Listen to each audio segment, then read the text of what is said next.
City officers and liaisons would be eliminated. The proposal passed through the board's University Governance Committee last month. Diversity, equity, and inclusion, or DEI, has become one of the most contentious issues on college campuses in recent years. I'm Donna Warder. House Republicans have summoned the leaders of Northwestern and Rutgers universities to Capitol Hill today. The chancellor of UC Los Angeles also expected to appear.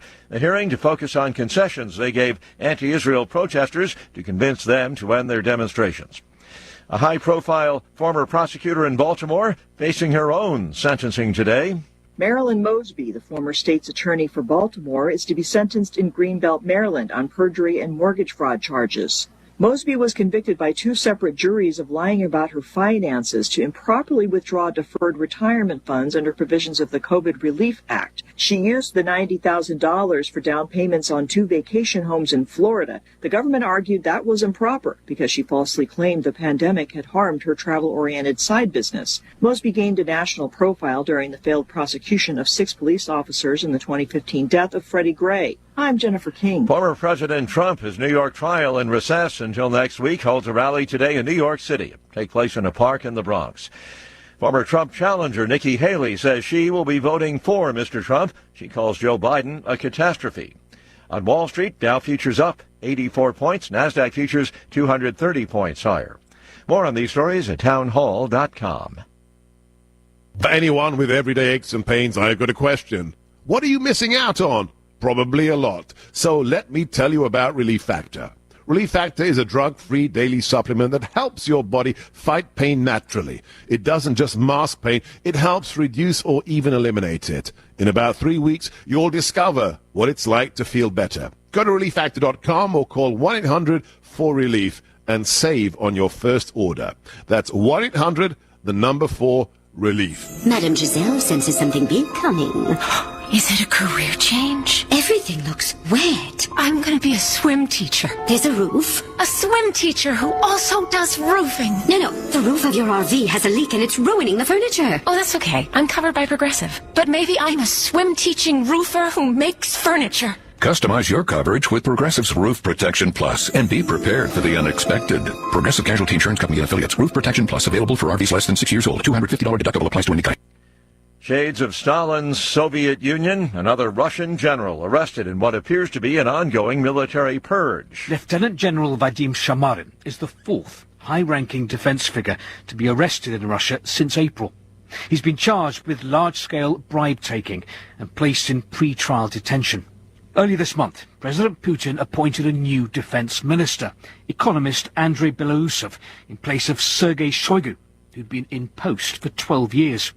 The move was widely seen as an attempt by the Kremlin to boost the army's efficiency and tackle corruption. That's the BBC's Steve Rosenberg in Moscow. Taiwan says it has scrambled jets and put missile, naval, and land units on alert over drills that Communist China has announced near the island democracy. The defense ministry says China's irrational provocation has jeopardized regional peace as well as stability. News and analysis at townhall.com. It is not only humans suffering because of a searing heat wave gripping Mexico. Howler monkeys roar like a ferocious lion.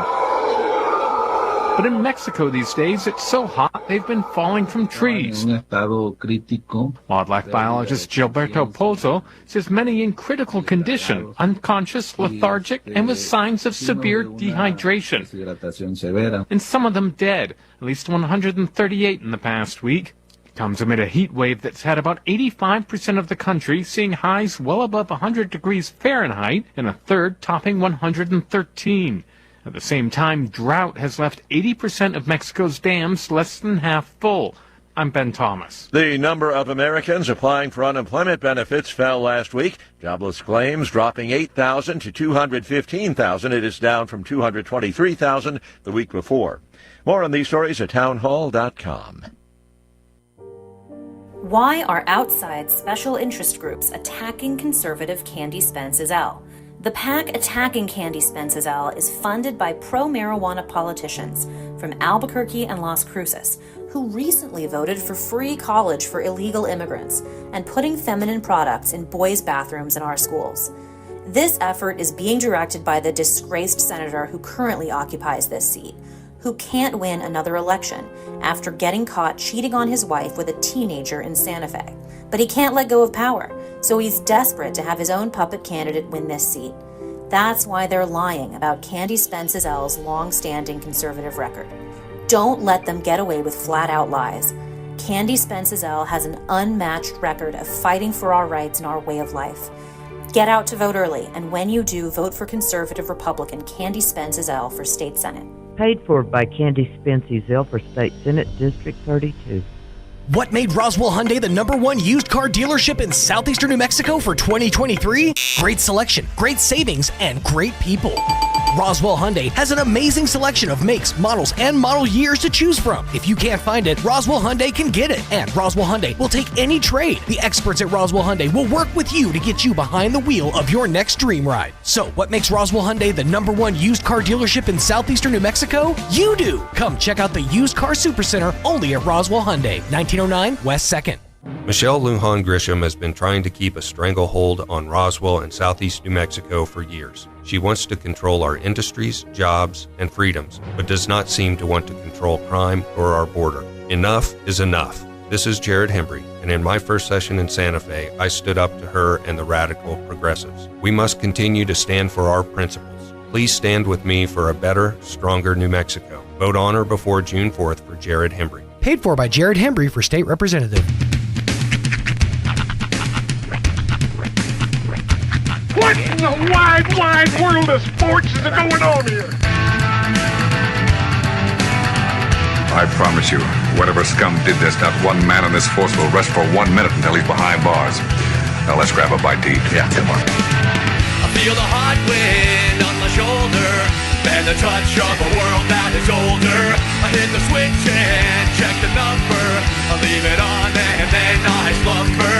I hear the rhythm ringing through it. Flamenco guitar and cumbia music.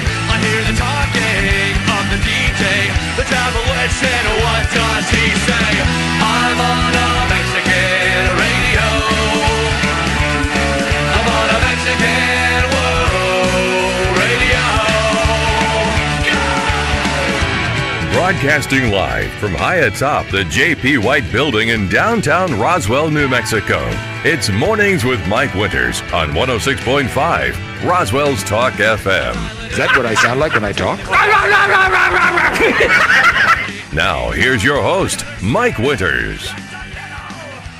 And good morning, one and all. Welcome to Mornings with Mike Winters. I am he. That would be me, Mike Winters. Happy Thursday, everybody. Yeah, everybody. That's right. Almost the end of the week. The penultimate day of your week before Memorial Day weekend. Yeah, graduations, I believe, starting tonight. For the high schools. High schools, yeah. Uh-huh. And, of course, we will have all the high schools, including tonight's. I want to say early college tonight and university. I think it's early college and Saturday. university tonight. I think one Saturday during the day. University tonight. I was going to say, I think university is first, and then Roswell High tomorrow and Goddard on Saturday. No. Goddard is tomorrow night. Okay. Roswell High is Saturday night. There you go. And early college is Saturday morning. Daytime. Gotcha. I always get early college and university highs mixed up. But yes, so university high is tonight, early college Saturday morning, Roswell High Saturday night, Goddard High tomorrow night. Somebody needs to give her a show. She's tuned in.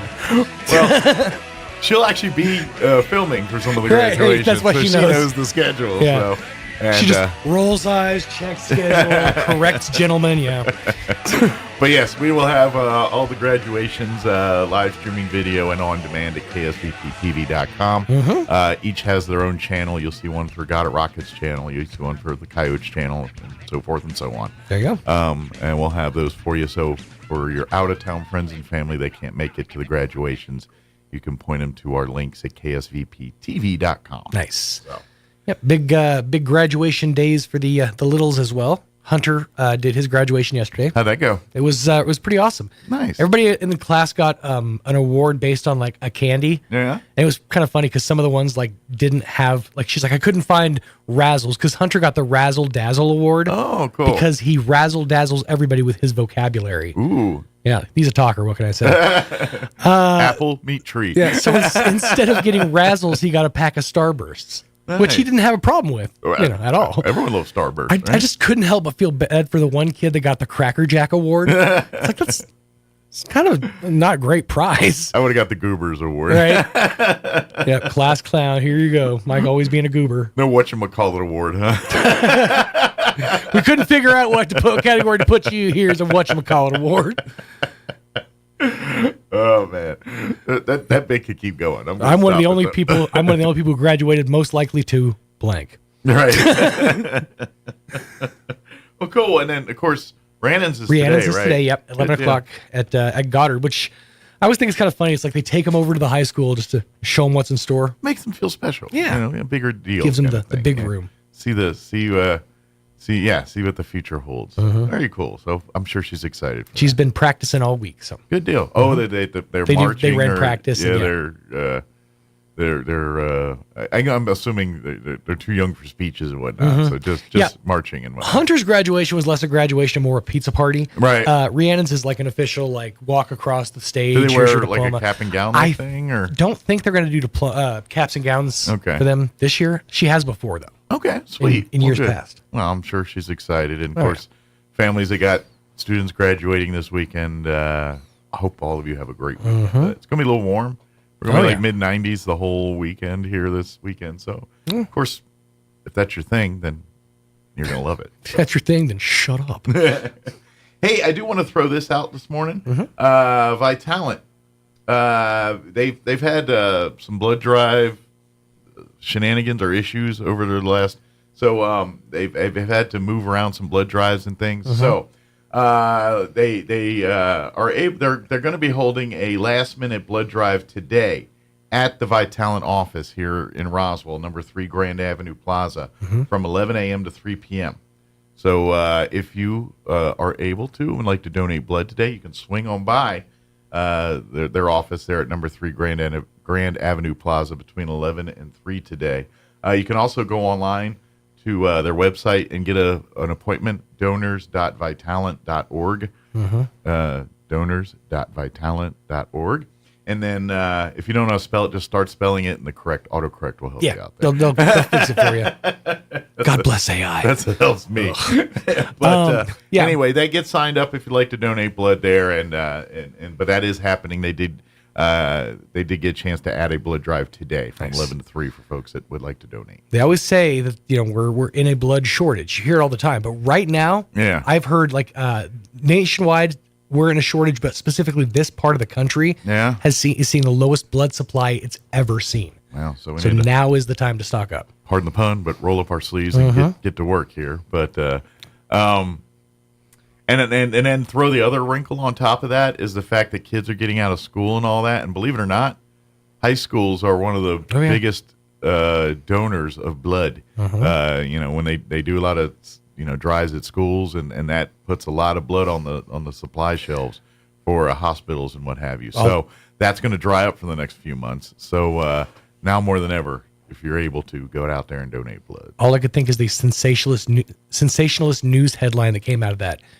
is, are your high school kids bloodletting in school? I've been doing that since I was in high school. I remember being able to donate blood the first time. Yeah. Of course, we did it to get out of class. And for, the cookies. Yeah, exactly. But hey, whatever carrot drags you to the show. You know what I'm saying? And that's what you want, too. You want that young blood. Fresh. Get it fresh.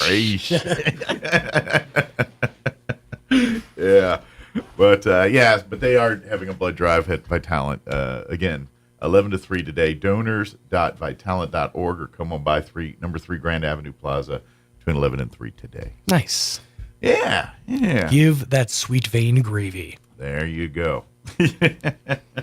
So, but we'll have all that for you. Graduations, all that this week. We got that. I feel like there's something else I'm forgetting to mention, but I can't remember what it is. I guess I'll remember it later.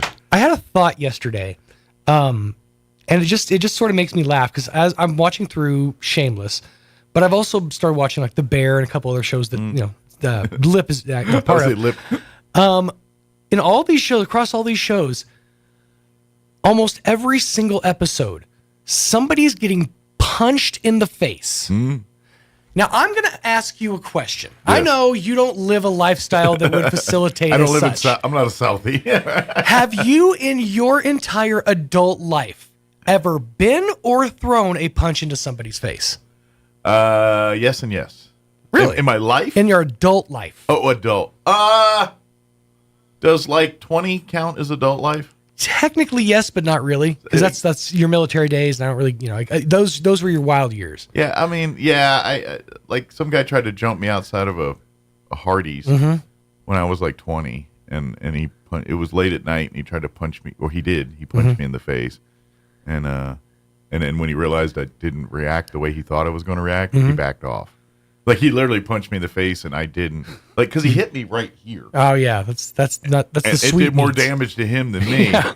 And I kept it in it once that but yeah. It's like all these shows. It's just such a nonchalant thing that someone's dude just getting cold cocked in the face. I'm like, that would ruin 3 to 4 of the days of my week. Right. If I got punched one time in the face. I'm about to say this is something that happened 30 some years ago. Right. So like, no, it's not very often, but it has happened. Yeah. But I was just sitting there watching this show, and Misty's over here, and we're just kind of in silence watching this fight, and I'm like, it must suck so bad to get punched in the face, and they just do it 13 times a day and then go smoke a cigarette. Yep.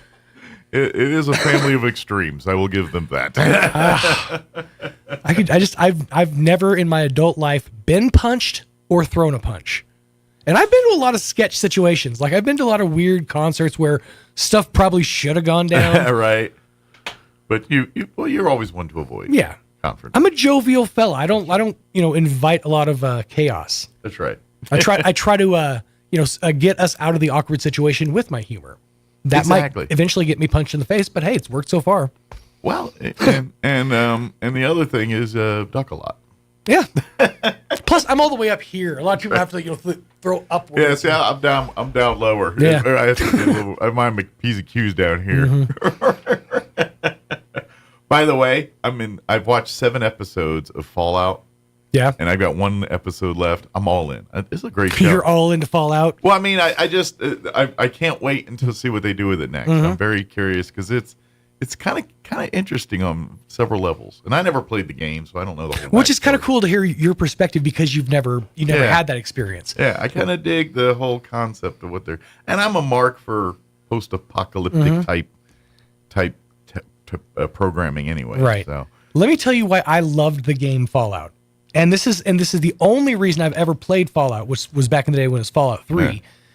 They have a targeting system in Fallout where you pull the trigger and it will zoom in on whatever you're shooting, and you can pick which body part you're going to shoot. It'll give you the accurate, like the percentage chance you're going to hit it. Yeah. So you have all this time to think. You're like, I could go for the headshot. You set your controller down. Right. You're just like, get some coffee. Right. Go grab a soda. But I love that because it's like it slows it down to your pace. Sure. I don't feel like I'm overwhelmed with, getting, murked by noobs. Good for noobs. Yeah. It's good for us noobs. Well, murked by veterans, I guess. Yeah.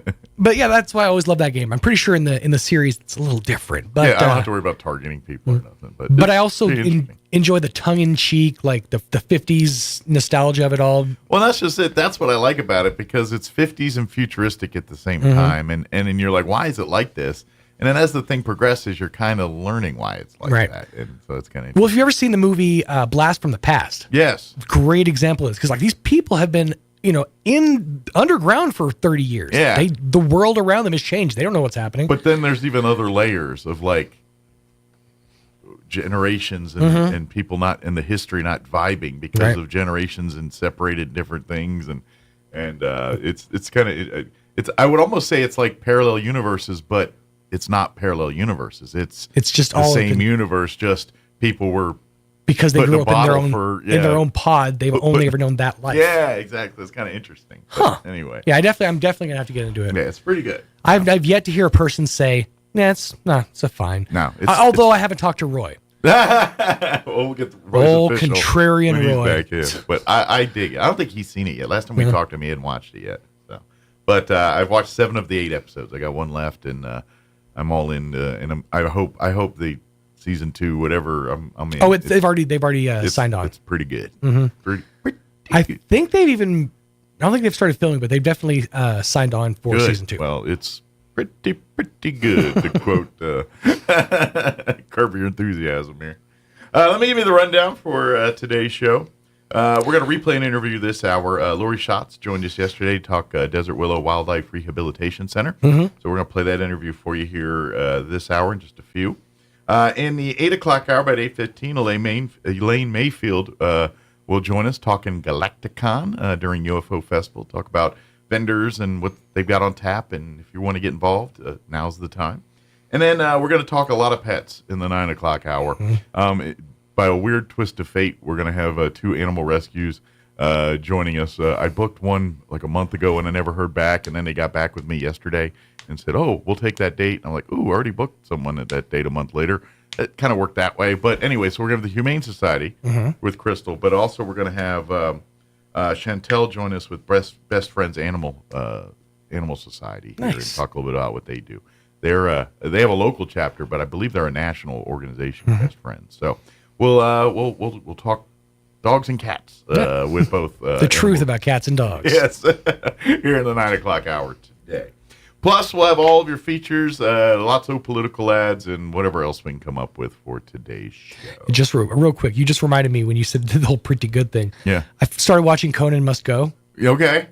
Me and Ion over the weekend watched a couple episodes. Love those. We got to the part with the Larry David impersonator. Yeah. And how if you build your whole life as being a Larry David impersonator and you don't know pretty good, Right. You're not doing it right. Yeah, it's kind of missed. You're just a dude that looks like Larry David at that point.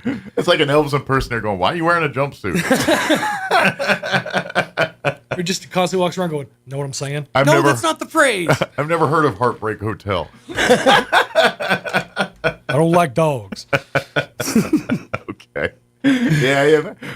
What? Although now that I feel like that's a whole bit.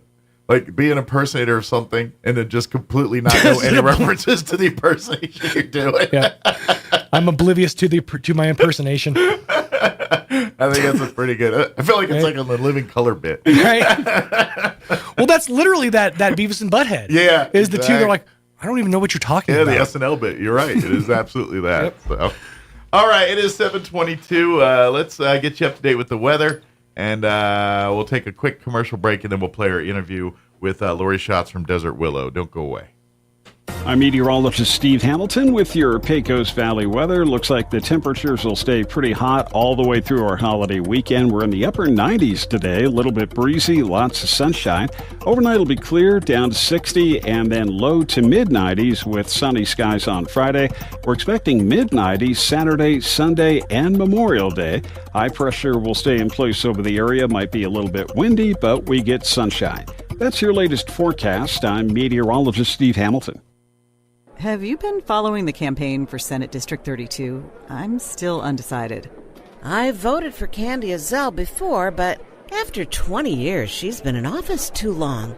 She claims she's tough on the border, but voted to give free health care to illegals. And Azell even voted to raise her own taxpayer-funded pension 3 times. Candy Azell? That's right, Candy Azell. She also voted to implement critical race theory in New Mexico.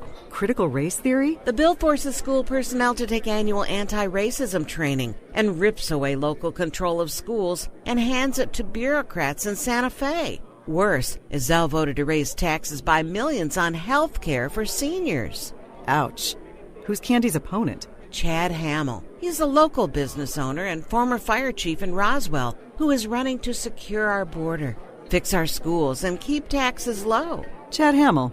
He's got my vote. Paid for by friends of Chad Hamill. You don't have to live with a non-healing wound. The Wound Care and Hyperbaric Medicine Center at Artesia General Hospital provides compassionate care to people experiencing chronic or complicated wounds. Led by certified family nurse practitioner Rochelle McIntyre, our wound care team will work with you to build your customized treatment plan. Podiatrist Jennifer Chow and Joseph Krupa also specialize in lower limb wound care, and we are proud to have state-of-the-art hyperbaric oxygen chambers, a proven treatment that promotes successful healing. Visit artesiageneral.com/wound to learn more.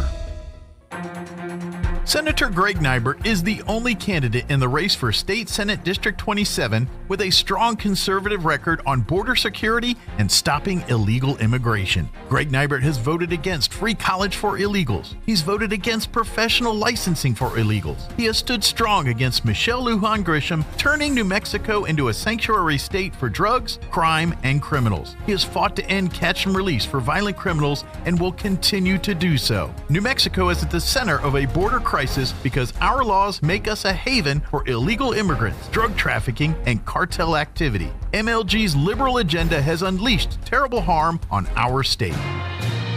That's why a vote for Greg Nybert is a vote to take back our border security. Greg will keep fighting against the march of the radical left that threatens to harm our way of life. Vote for Greg Nybert, a proving conservative voice for State Senate. Paid for by Greg Nybert for State Senate. The need to grow past our basic capabilities and experience the impossible will forever keep aviation technology evolving.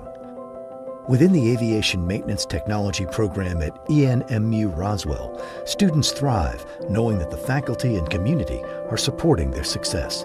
ENMU Roswell is dedicated to empowering students through hands-on skills training in a nurturing environment. To learn more, contact us today. A Greek-Canadian man invented the Hawaiian pizza. His name was Tex Colorado, and he's from Detroit. Here's Mike Winters. Joining us.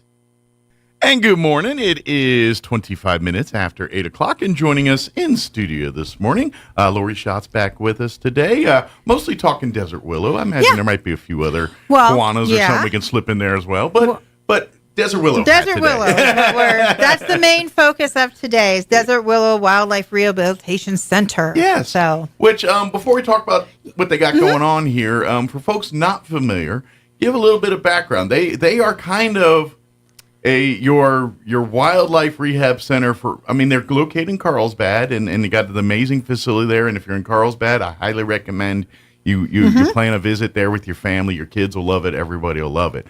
But they service the entire state of New Mexico. When like people get an animal that's like a wildlife animal, like a hawk or an owl or something. An owl, a turtle, a squirrel, a rattlesnake. Yeah, they come to Desert Willow to get rehabbed, and if they are able to go back in the wild, they will. Correct. And but if they aren't, then they become residents of Desert Willow. We either make them educational animals, or we find them a home. A lot of the several of the animals at the Living Desert. Yeah. Then you go there, they were rehabbed with us, and they do a lot can't of survive on their services own. for like the zoo and various places that have animals that aren't dogs and cats. And shout out to the Roswell Zoo. They are like a collection place for us. Yeah. When you take the animal to the zoo, at least the last time I went, so I may be talking out of school, they don't have a resident vet. Right. Okay. So if you take wildlife there, they call us. Desert Willow comes and then in to usually help out. I go and get it and drive it down to Carlsbad. Makes sense. And yes, we sit in Carlsbad. I fight this all the time. And a lot of times with the people that we want to advertise with or we want an article from, and they're like, but you sit in Carlsbad. Why would we do it here? Because it services all of New Mexico. Right. We service Southeast New Mexico. We are the only rehab. We get animals from Alamogordo. We get it from West Texas. Española is the next one that you have, and then Albuquerque. And so, like, if there's a bear, we don't have the facilities to home a bear. We have the knowledge to take care of the bear. So at this point, we're not able. Right. So we transport them up to a place that could easily take care of them. Have the facilities. And so we take care of all of that. So if you have a bird that's in your barn or a screech, I mean, I've transported screech owls, snakes, unfortunately, all kinds of squirrels. I know. I had one on my front porch, and I called our outreach gentleman, and he's like, "We'll just put it in a bucket, and we can." I'm like, "Put it in a bucket?" You put it in the bucket. That thing bites. Right. I'm like, my door is shut. I'm not going back out there. And that's the other connection here, too, is that Robert graduated from Roswell High. Oh, very cool. So our outreach coordinator comes from Roswell. Yeah. Sammy, who is our founder, she comes from Carlsbad. She, to get a little background, is at 13 years old, her mother was very advocate about the wildlife. Okay. And she so that's where got the passion that bug. came from. Right. Yeah. So she applied for the Wildlife Rehabilitation Center to be a thing for the first permit. And the state of New Mexico gave her one at 13. Nowhere on the form did it say, how old are you? Are you 18 or over, right? Government in action. And let me tell you, it says it now. Because when they found out that she was the 13, reason why. right, she's the reason why. And then come almost full circle is that she is now the state veterinarian. But to be honest, thank God they gave her one at 13. Oh, right? exactly. Because look where we're at now. Right. You know? Yeah. So, so that's a happy accident right there. And it just started off as a rehab, and then we have two facets now. We have a rehab center, and then we have this outreach program. And the outreach program will come to schools. It will come to your garden club. I mean, it's been at the fair. Yeah, matter it's been at the UFO. If you were out at Yucca Blossom he just this was weekend, out at Yucca Blossom. Desert Willow was out there. Malia, our little pageant girl in town here that is now, what is she, Miss United States teen cheerleader? She is involved in so many things. It's hard to pinpoint her down to one thing. It's just so many stuff she's involved with. Well, she's going to actually start working rehab this summer. So she does the outreach part. So now she's going to the hospital to figure that out. Because she's young, obviously, and she's learning her passion. Yeah. And I think, obviously through service, and I think she's just kind of doing it all till she finds her niche kind of thing. And so that's she helps Kiwanis out, so that can be my little bridge over here to Kiwanis. So if you didn't know, Kiwanis had the ribbon cutting for the all-inclusive park on Monday. Yes. Woohoo! So if you go out there, you can. I mean, the park has been open. Sure. But this was the official opening. We had a lot of dignitaries there. The park is not done. No, it's not done. It's open and available for use, but there are so many more plans as far as landscaping and amenities and things. And shade. That's all I ever hear is, why would you build it? Okay, first off, let me stop. Why did we build it? Yeah. We were told, we raised money. Mm-hmm. The state gave money. The legislators gave money. Sure. The Autism Society gave money. And the design was made by Roswell. I want to say bureaucrats of City Hall, engineers, city planners, whatever. City planners. Yeah. So we didn't say let's have shade here and let's have a water feature over here. You had no say in the architecture. No. Of it. Yeah. Now, when it was designed the first time, they didn't understand the concept of autism and all-inclusive, and they were like, "Well, we want to have indigenous cactus," and we're like, "No, these are autistic kids." Right. Or any kids. Like, why would you have plants laying around the? Well, because they're indigenous to.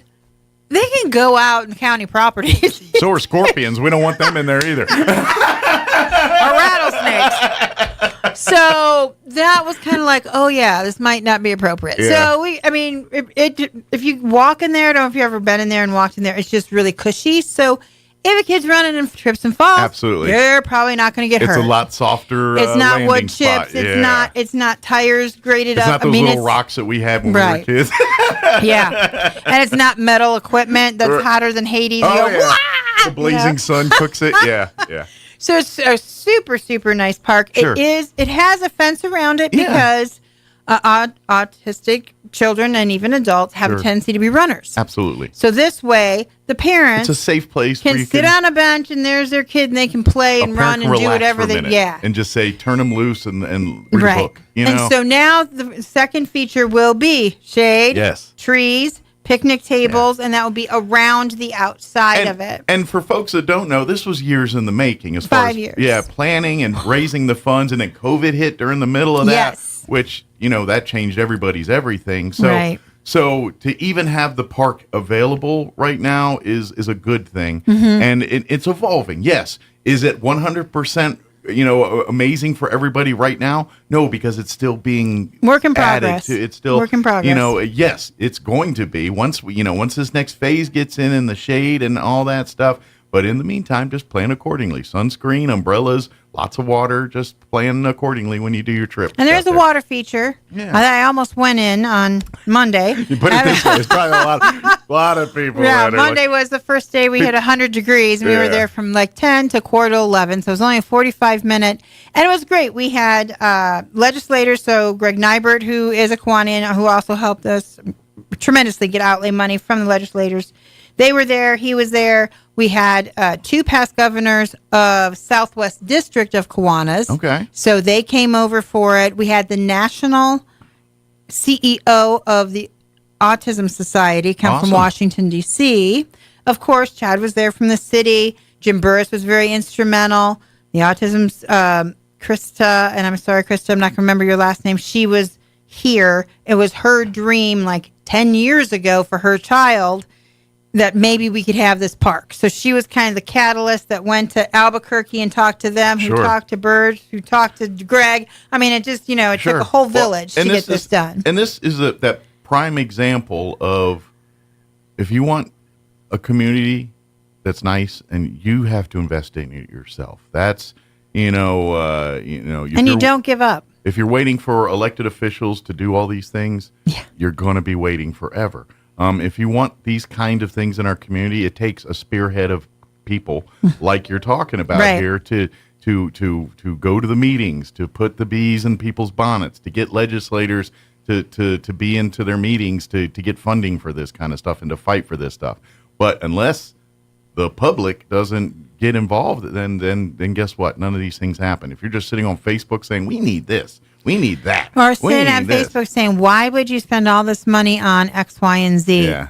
You know what? Where were you when we were planning? Where were you when, you want to be part of the solution? Mm-hmm. Join Kiwanis. We meet the first and third Tuesday of every month at Cerritos, and we will welcome anyone to come out and be part of us and give their suggestions on any project you'd like to do. Absolutely. And if we can, we will help. If you need hands to help, if you need monetary help, if you want to be part of a group that's looking for how we can better our community, we're those people. So come out and see us. So there's my membership hat. I can take that off now. And the food's pretty good at Cerritos too. Yeah, so it's even not so bad. If you hear nothing you like, you had a good lunch. Exactly. And the first 2 times you come, lunch is free. Exactly. So a free good lunch.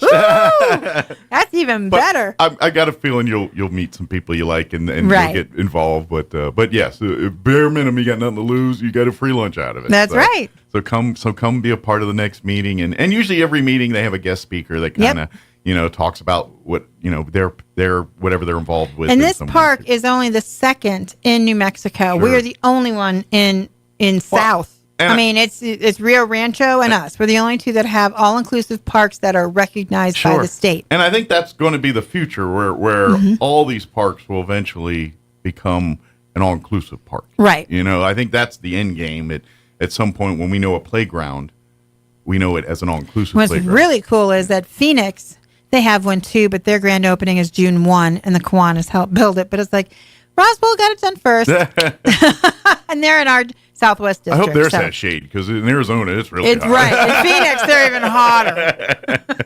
But anyway, we did get sidetracked with Desert Willow here. We do want to I did want to point that out. Yeah, but absolutely. But please, and so come enjoy it. Yeah. And then when you're done there, go cool off in the splash pads. Oh, yeah. Hit press the button, just stand there. It just comes up. It doesn't. I don't like to be splashed, so I don't like it down. So I thought I could easily stand here and just, I don't care if I get wet now. That's right. But I'm also on the board of Desert Willow Wildlife Rehabilitation Center, and we've talked about them. They do sit in Carlsbad, but we service all of South New Mexico, and actually all of New Mexico if need be. We all work with the rehabs. If a certain animal's up in Farmington and there's only one place to bring them to, guess where it's going? Yep. So we do have the gala, and that's in November. We've done it now for 5 years. And that's kind of the major fundraising event for Desert Willow. They have other ways to raise income, but that's kind of the one that it's their Black Friday is correct. The one that we write grants like every nonprofit. But we are trying to Sammy has been very generous with her time and her monies. And we are trying to make this stand on its own now. Good. So it is and you may know this from being on boards, it is growing pains on who paid for this before, who owns this.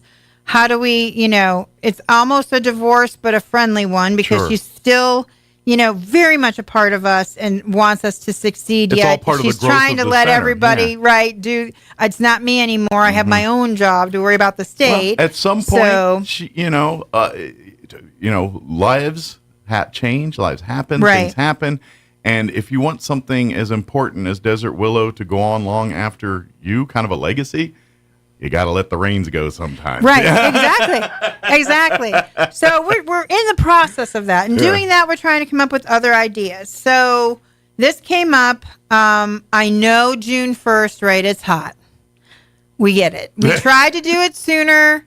We couldn't get it together sooner. The dates didn't jive with other things in town. This actually does fall against 2 other things in Carlsbad, but you can make a full day out of it. Give me an excuse to make a day out of Carlsbad. Right. Do a bunch of And stuff. it's called the Spring Wing Ding. It is actually at the center. Okay.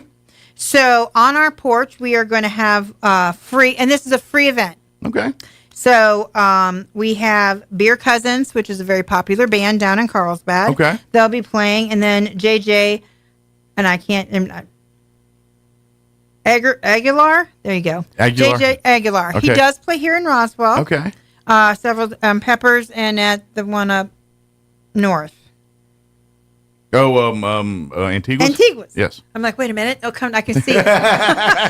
Antiguas. So You're you might testing me know now. that. I'm like, all right, get my brain going. So we have a band and then a solo artist that are going to come out, and that's Excellent. free. So bring your lawn chair. We'd love for you to just come out and listen to some music. Great local music. Absolutely. We have Black Cock Brewery from right here in Roswell. They put out some great They're food. coming out, and they're going to we have a beer garden. Excellent. So they are also one of our sponsors. So depending on and how they're much a local they make, brewery, so they probably have some local. If you want to try some craft beers, things they're like brewing, that, they they're got all brewing that for stuff. the event. Yeah, good and deal. they're going to give us a percentage of their proceeds Nice. that goes to the wildlife. So that's great. They don't have any roosters that need any health checkups or anything. Well, maybe they'll bring them. So everything. What I think is really funny is it's on the poster. It's you have the Black Cock logo, which is a rooster. Sure. Then you have the wing ding, which is a bunch of birds right in a heart, and then you have our hummingbird, and it's like, wow, who planned this? But Please tell me chicken's on the menu. Tex-Mex burgers and more. Probably and good more. to go beef. So we do have at least 2 food trucks, and the one I just mentioned is Tex-Mex. They're coming out. Good. From Artesia, so now we have something from Roswell. From Artesia, we have cornhole tournament being put on by Top Dog Cornhole, All right. and it is a 30-70 split. It's only $20 for you to enter. So all you serious cornhole players, yes, put come together on your out. Put together your. I guess it's usually 2-person team. How they usually work. 2-person team. But if you just want to do it for fun, because I've seen that. Oh yeah, where the fun I have ones a girlfriend come in, doing that. and then they smoke the serious ones, and those serious ones get mad when they do that beginner's luck type. But I think it's perfect. Cornhole, it's a lot of fun, a brew, listen to music. Cornhole's a great sport because you don't have to be good at it to have any fun. You know what I mean? You could really chuck it. It goes nowhere near the cornhole board, and you're like, this is fun. We also have, this all started because Wander on Wheels Museum, which is from Santa Fe, but this year the Ranch Museum, it takes care of the theme, which is agriculture. I got you. So we saw them last year, and they were looking for a place to do something in Carlsbad because they never get invited to Carlsbad, and a lot of times not even to Southeast New Mexico. Okay. So we said, well, we'll figure it Come out. on down. Right. So that's how they were our first, aha, let's do an event. And obviously with ag and animals, I mean, it kind of is in the same realm here, you know. And they're going to have free crafts for kids, and you can go into the museum for free. Love so it. that will be happening. And the kids will love that because you get to learn them, you know. Right. And that's why you bring the kids, because they're going to want to see the animals and see all the fun. And we'll have the education of birds Mom and Dad out. will be in the music and the food and all that. Well, the kids will want to play with the animals and see all the cool stuff that's out there. And if you don't have kids, you play cornhole, right? Exactly. Exactly. Going over to cornhole. But it sounds like it's just a fun kind of picnic type event type of thing. We have Eddy County Fire and Rescue and Fire Prevention Trailer will be there. Excellent. So if anything catches on fire, we got emergency services on hand. So also, I think that Is Smokey Bear like Park Capitan? Is that national or is that state? Okay, I think it is. So the National Park District is going to be there with Smokey. Oh, excellent! Going to make an appearance. Excellent. Don't know how long he'll be out. By the way, if for Smokey the Bear fans, if you've never been to the museum in Capitan, put it on your list. I just was there. I went to their festival in May. It was awesome. It is such a cool museum. I spent a good hour in there just enjoying everything about it. I mean, it's Capitan. There's not a whole lot else in Capitan. A good place to eat, good place to shop. I was going to say, there's a good place to eat because we got, didn't they win like number one green chili they won it. Cheeseburger or I don't know something? if it's this last year, but in years past, they definitely have won that award. And I had never heard of it. And the state symbol, the Zia, is on the bun. Yeah. It was all kinds of fancy up in Capitan. But the Smokey the Bear Museum is definitely worth a visit. If you've driven by it, never gone in there, go in there and check it out. It's really cool. And his grave's there too, by the way. Oh, I didn't see that. I missed that. I have to go back. And the event is from 10 to 3. Okay. I should tell you that. Music will start around 11 and it will go till 2:30. So excellent. Music will be almost all day long. About 3 o'clock, you're probably good and hot and tuckered out and ready to go home. 2:45, the beer tent or the beer area, whatever, will close. Excellent. So you get your last call at 2:45. Of course, it'll take us longer than 15 minutes to clean up. Just because you end doesn't mean, meander out at their leisure pace. Yeah. We do have local vendors, local meaning Southeast New Mexico. Excellent. So they're from all over. Are they doing like arts and crafts and art stuff? Yes. Excellent. Perfect. So if you would like to be a vendor, it is like $35 to $45 to be a vendor. And that goes back to the That Desert goes Willow right Refuge, to Desert, Wildlife Refuge. right. So you're paying to help keep owls and other wildlife healthy. We're super blessed and lucky that we have a sponsor we have porta potties that sponsored our porta potties and our security. But if you would like to be a sponsor, we are still looking for a sponsor for the music. Excellent. So we're hoping that we can find one before that date. Yeah. But vendors, you can call 575-513-8119 or go to info@dwwrc.org. You're better off probably calling the number because I don't know how often Robert looks at this, if he looks at it every day or every other day. I know he looks at it 2 or 3 times a week. Okay. But the phone number would be the best. Again, it's 575-513-8119. Sure. It is on Fiesta Drive in Carlsbad. So you go all the way through town before you get to it. Those of you that knew the old zoo in Carlsbad, that's the location. Okay. Which, not being from here, I'm like, a what? A who? This was a what? Take a left where the barn used to be. He's like, what? Parking is going to be the funky thing, so please bear with us at least this year on the parking. Okay. And I will go ahead and just plug the other 2 events so you can make a day of it. There's a car show down at the convention center at the area. Walter Gerald's. Walter Gerald is a Yucca Blossom. Oh, excellent. And at the convention center, which is down by the river. Okay. Oh, no, that's isn't that what Doodad said? In a van down by the river. Yes. That's my brother's good thing. Sorry. I was like, oh, no, I said a van at the river.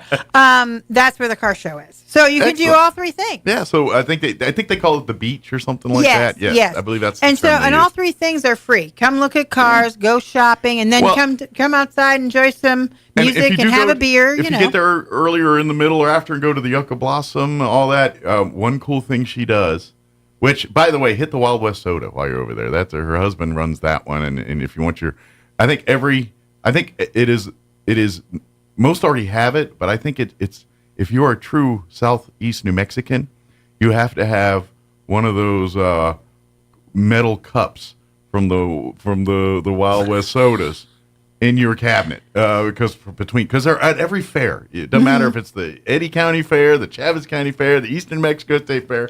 The Wild West sodas are there, and every time I get the cup to get the sarsaparilla, and I fill up, and I keep the metal cup at home because I love drinking out of a metal cup, weirdly enough. And you actually get those refilled. But the other cool part I got wrapped up on the sodas.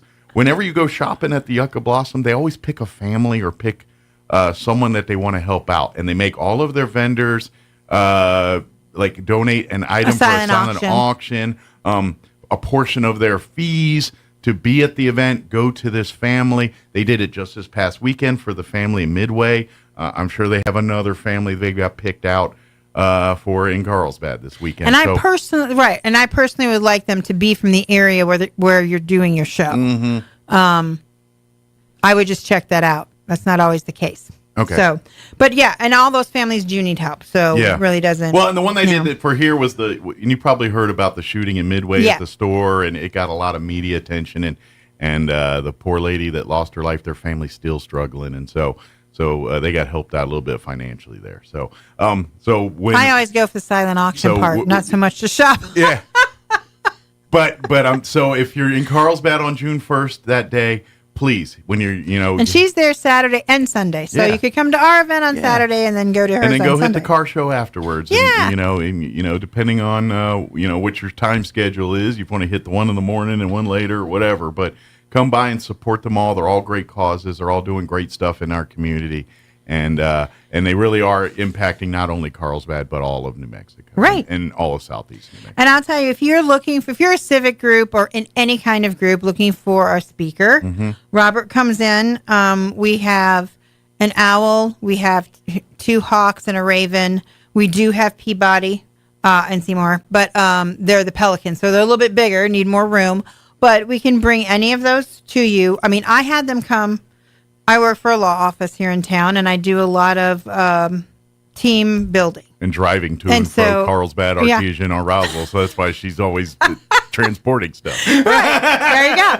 So I had Robert come with the birds, and it was a huge hit. So he's done law offices. He's done team building. He's been at schools for picture day. So we think school education, but it's much business education and using it for business seminars or team building, leadership type stuff. Exactly. That kind of thing. Yeah. Yeah. Call Rick Kraft and tell him. That's right. Leadership Roswell type Leadership thing. Roswell needs to have him. Yeah. So anything you're doing, fair, festival, even private events, if you're having some kind of big anniversary and you just want something different, or maybe, someone is into wildlife and you want to celebrate that, just give us a call. Absolutely. And it's all done on donation. We don't ask, there's no fee. We ask that you donate something. So just a curiosity thing, and I know, granted, a lot of people who are listening here live in Roswell in this area, but are they in need for volunteers, like people that want to come out and help service the animals, clean cages, whatever that kind of work that needs We're done? always building. We're always improving. In fact, we're going to put in brand new electric here in a little bit. But we're always moving gravel. We're always cleaning cages. I had a board meeting yesterday that sounds glamorous, right? That led into cleaning the education cages. So yeah, and you can also be, I should mention, a member. We have a membership. Excellent. So with your membership, we have a membership picnic that you're invited to. You get a special price on the gala.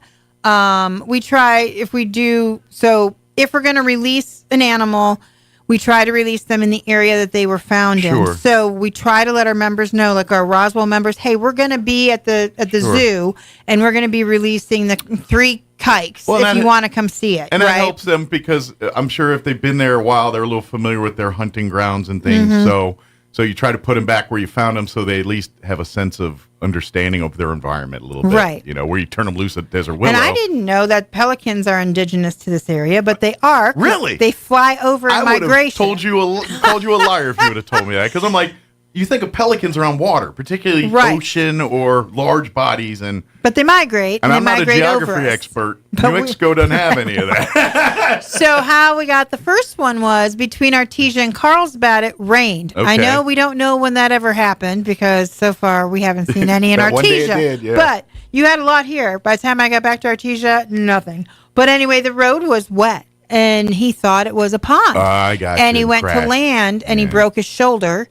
And now we fixed his shoulder, but he can't really fly, so he can't really hunt. So he was caught in migration, basically, in between destinations and ended up in New Mexico. And the same thing happened to the other one, but up in, I think, Colorado.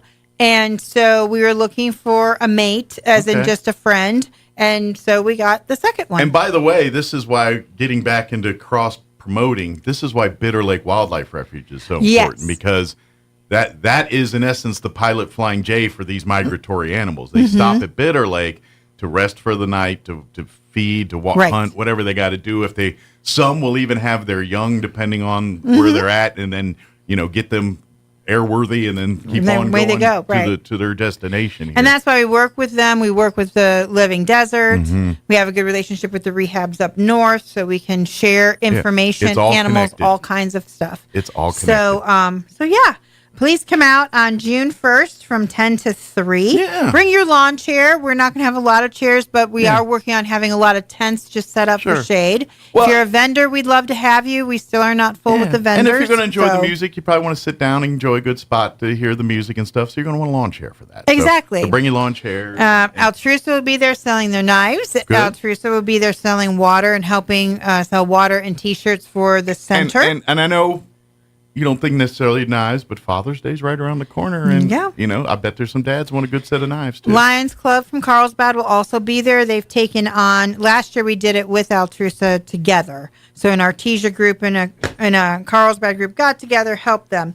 Well, our group, we did that last year. It's a long drive for us.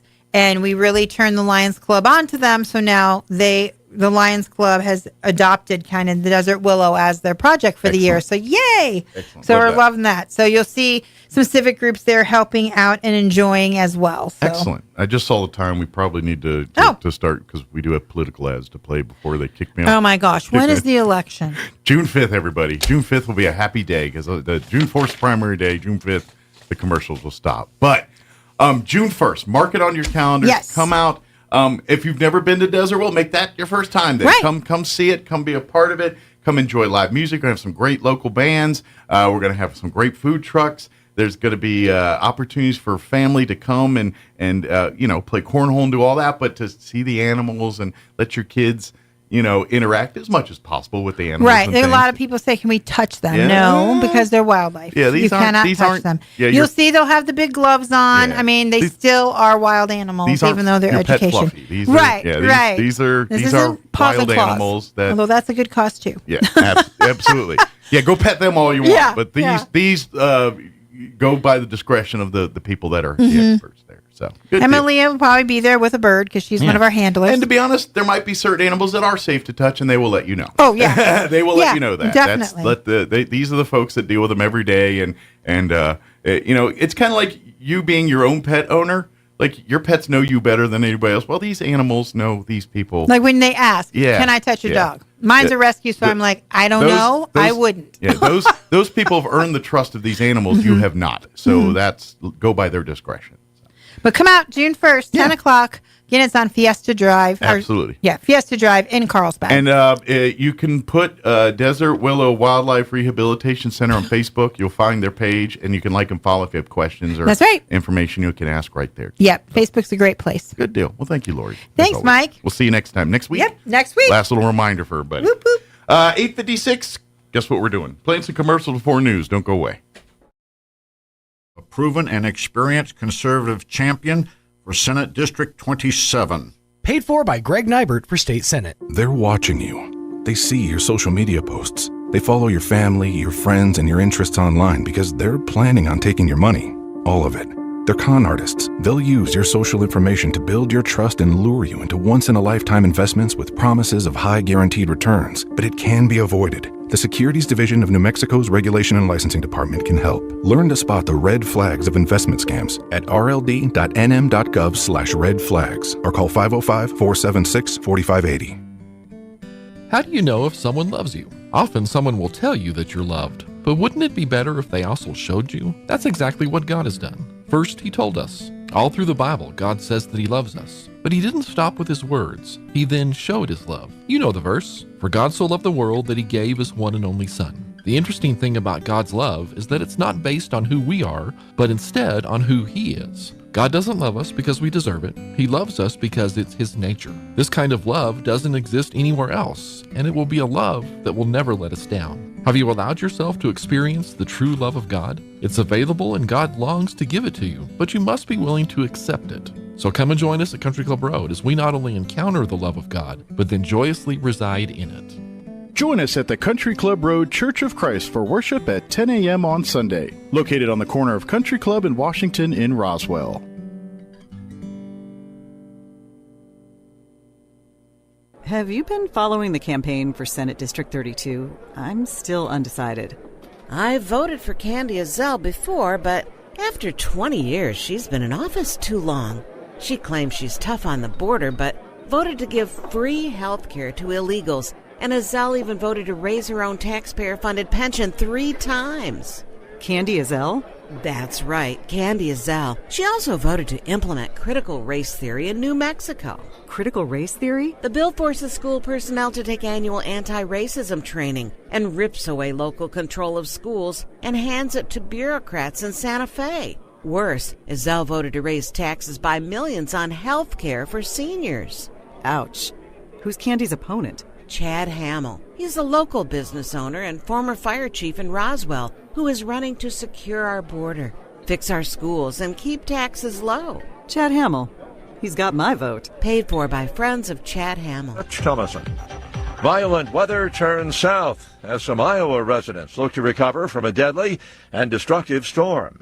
In Temple, Texas, north of Austin, officials issued an emergency declaration. Debris blocked roads and thousands of residents lost power. Authorities say the twister that struck Greenfield, Iowa Wednesday was at least an EF3. Everything was gone. Greenfield resident Kimberly Ergish lost her home. 10 seconds of just pure terror.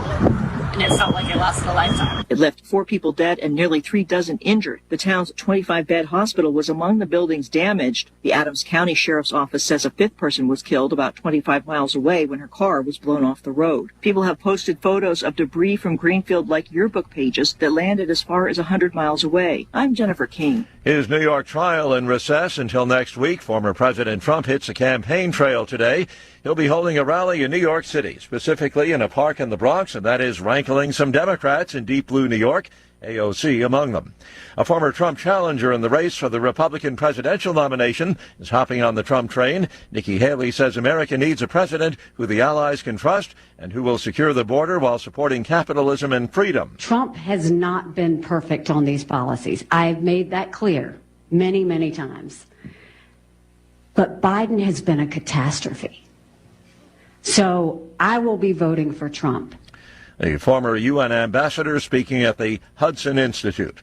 A couple of U.S. officials telling the AP that the Biden administration will soon be announcing an additional $275 million in military aid for Ukraine. We could be hearing more about that later today.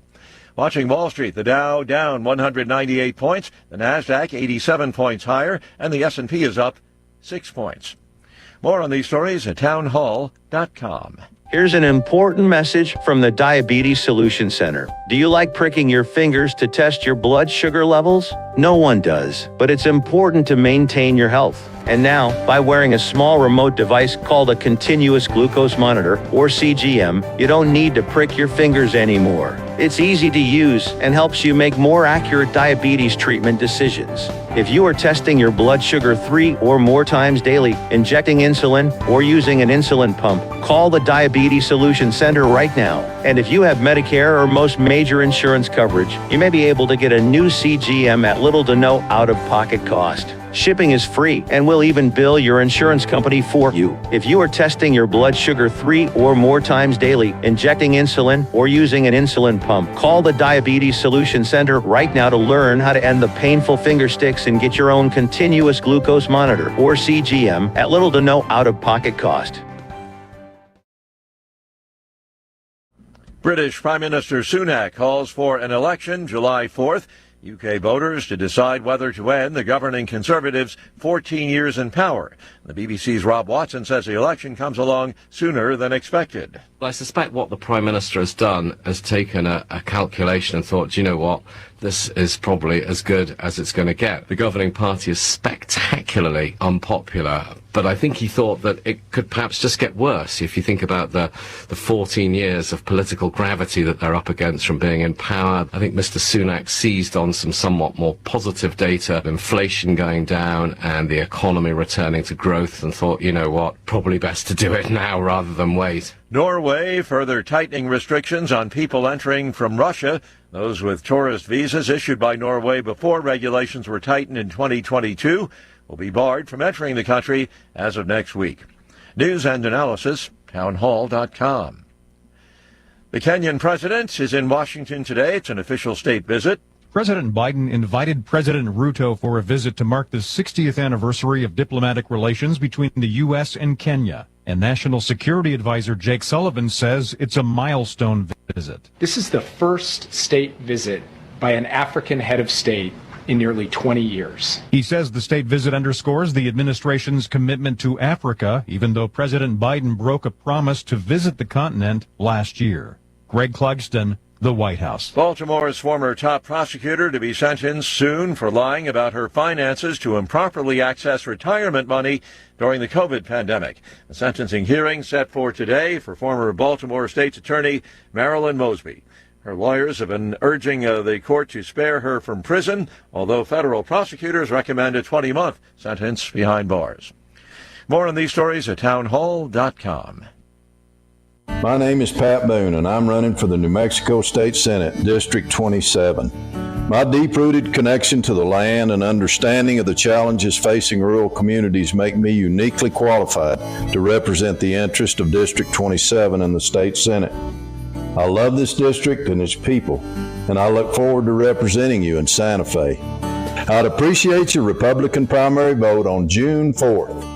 Paid for by Committee to Elect Pat Boone, New Mexico Senate, District 27, Mark McKay, Treasurer. Are you walking around with a space in your mouth from a missing tooth? Are you having difficulty chewing? Or are you holding back on your big smile in those group photos? Hi, this is Dr. Sarah Usher with Carabelli Dental. Did you know that we provide dental implant treatment for our patients? We can help you replace one tooth or all your teeth with dental implants. Why not call our office today? Set up an appointment and let's chat about options that will boost your confidence and allow you to live the life with the smile you want. Come see the team at Carabelli Dental at the corner of 9th and Main in Roswell or call 575-622-4455. Every person listening to this ad right now will agree we as a nation are facing an uncertain future. We're at a crossroads. The status quo has failed us. We've got to fight. We've got to take back what we have lost. With your vote, you can join this fight. We can no longer squander our vote and our voice as if we're voting in a high school popularity contest. Nor can we continue electing self-serving politicians that claim to fight for you while making backroom deals that have facilitated the erosion of your liberties while destroying our livelihoods. My association with various different grassroots organizations, patriot groups, and activists has led to statewide citizen participation efforts to initiate grand jury investigations and the referendum of historically egregious laws. Similar efforts are being planned. These efforts will continue far into the future. We have within our reach the tools and weapons we need to end this tyranny and stop the assault on our faith, our liberties, and our way of life. We have the God-given authority to take back what we have lost. If you vote for Larry Marker, you're not voting for me, you're voting for we. Paid for by the Committee to Elect Larry Marker. Have you been following the campaign for Senate District 32? I'm still undecided. I voted for Candy Azell before, but after 20 years, she's been in office too long. She claims she's tough on the border, but voted to give free health care to illegals. And Azell even voted to raise her own taxpayer-funded pension 3 times. Candy Azell? That's right, Candy Azell. She also voted to implement critical race theory in New Mexico. Critical race theory? The bill forces school personnel to take annual anti-racism training and rips away local control of schools and hands it to bureaucrats in Santa Fe. Worse, Azell voted to raise taxes by millions on health care for seniors. Ouch. Who's Candy's opponent? Chad Hamill. He's a local business owner and former fire chief in Roswell who is running to secure our border, fix our schools, and keep taxes low. Chad Hamill. He's got my vote. Paid for by friends of Chad Hamill.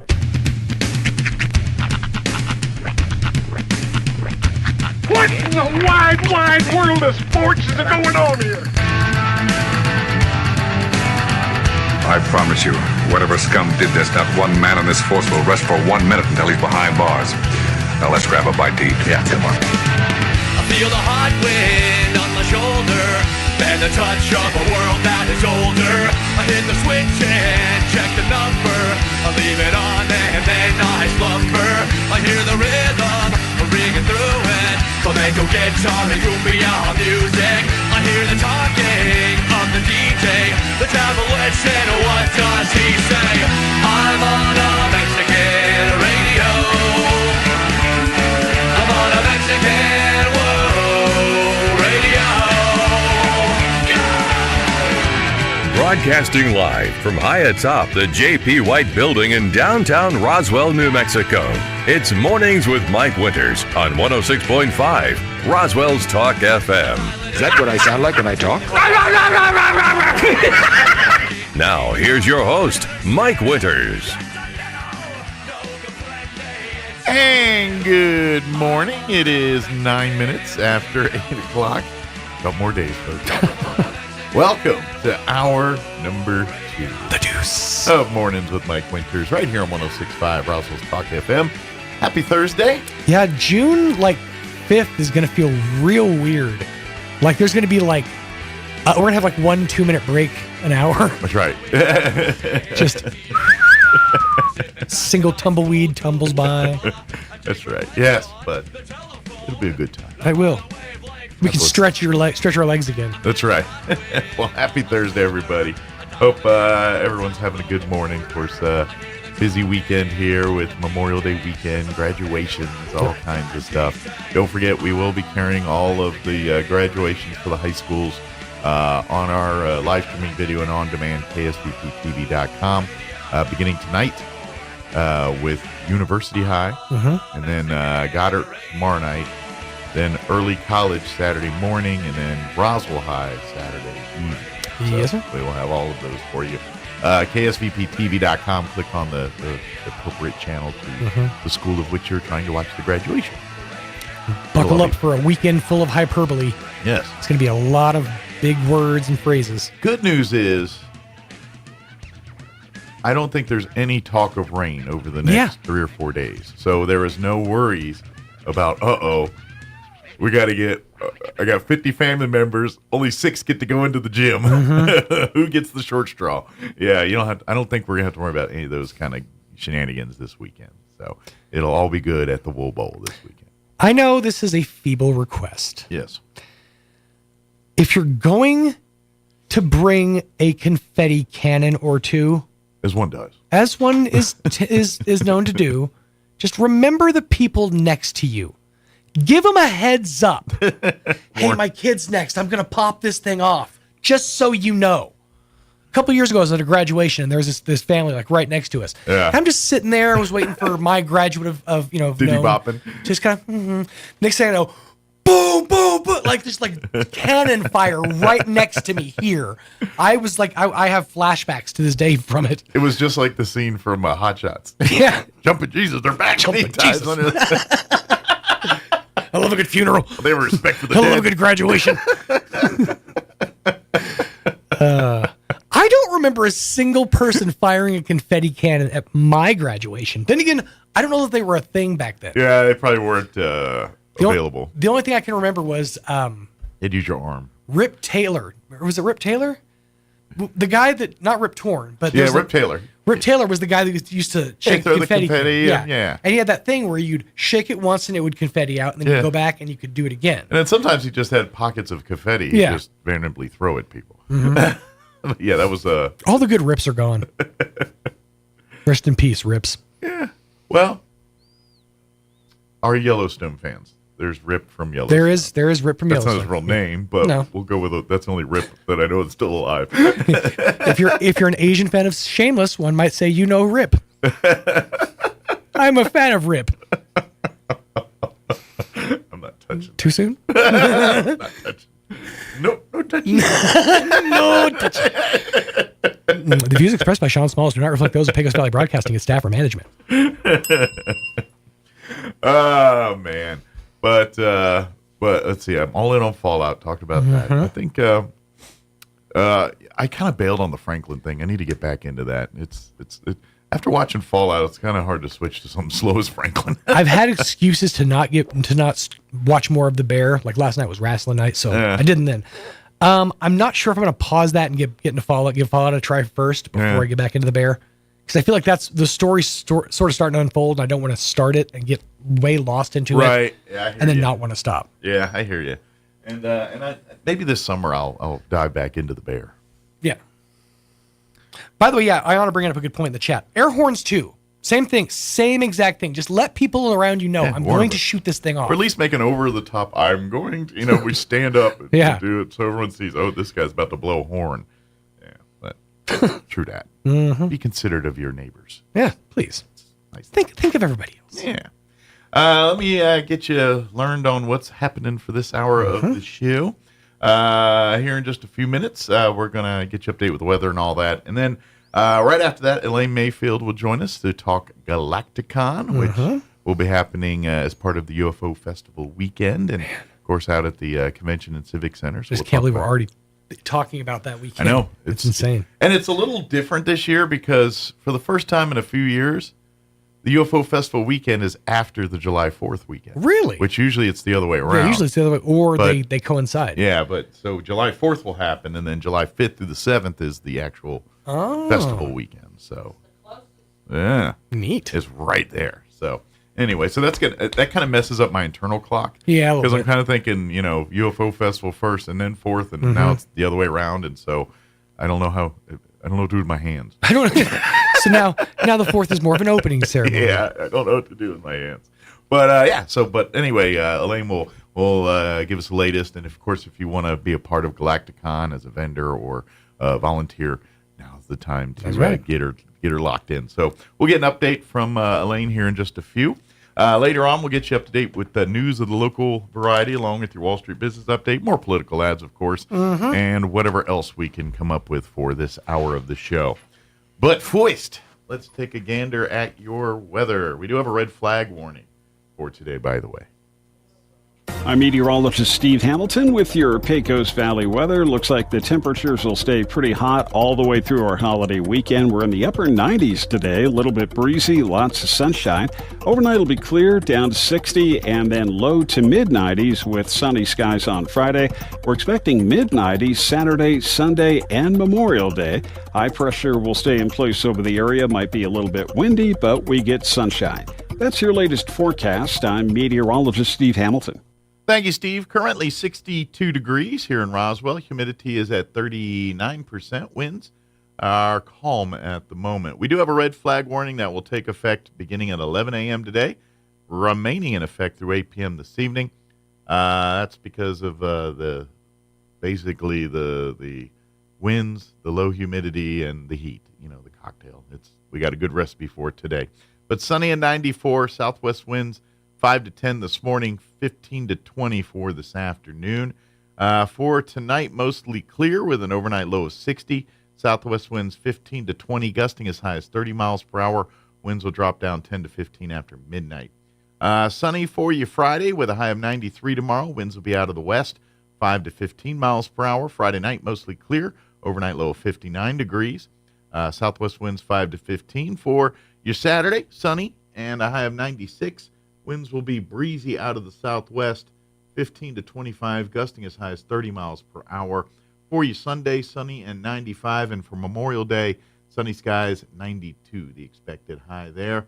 No talk of rain until Wednesday of next week. They throw in a 20% chance of showers, but we got a lot of time between now and then, so we'll see how that shapes up. All right, it is 8:17. We're going to take a 4-minute break, which is not bad for this time of the year. And then we will talk Galacticon with Elaine on the other side. Don't go away. How do you know if someone loves you? Often someone will tell you that you're loved, but wouldn't it be better if they also showed you? That's exactly what God has done. First, He told us. All through the Bible, God says that He loves us. But He didn't stop with His words. He then showed His love. You know the verse. For God so loved the world that He gave His one and only Son. The interesting thing about God's love is that it's not based on who we are, but instead on who He is. God doesn't love us because we deserve it. He loves us because it's His nature. This kind of love doesn't exist anywhere else, and it will be a love that will never let us down. Have you allowed yourself to experience the true love of God? It's available and God longs to give it to you, but you must be willing to accept it. So come and join us at Country Club Road as we not only encounter the love of God, but then joyously reside in it. Join us at the Country Club Road Church of Christ for worship at 10 a.m. on Sunday, located on the corner of Country Club and Washington in Roswell. Have you been following the campaign for Senate District 32? I'm still undecided. I voted for Candy Azell before, but after 20 years, she's been in office too long. She claims she's tough on the border, but voted to give free health care to illegals And Azelle even voted to raise her own taxpayer-funded pension 3 times. Candy Azelle? That's right, Candy Azelle. She also voted to implement critical race theory in New Mexico. Critical race theory? The bill forces school personnel to take annual anti-racism training and rips away local control of schools and hands it to bureaucrats in Santa Fe. Worse, Azelle voted to raise taxes by millions on health care for seniors. Ouch. Who's Candy's opponent? Chad Hamill. He's a local business owner and former fire chief in Roswell who is running to secure our border, fix our schools, and keep taxes low. Chad Hamill. He's got my vote. Paid for by friends of Chad Hamill. Can't hear as well as you used to? That can happen to the best of us. But when you can't hear people speaking or birds chirping, it's time to take action. That's when it's time to call Howard Allman with Here on Earth Hearing Care Center. Howard has been helping people hear better for over 55 years. Howard is who helps the Artesia seniors with servicing their hearing aids of all makes with free cleaning and hearing evaluations. And he's ready to help you. Howard can share with you information on Audibel Intrigue AI hearing aids with many features you might not expect a hearing aid can do, such as using your hearing aids to stream calls, music, and more. Plus, health monitoring, count steps, even fall detection, all built in. Meet face-to-face with someone who can help you choose the right hearing aid for you.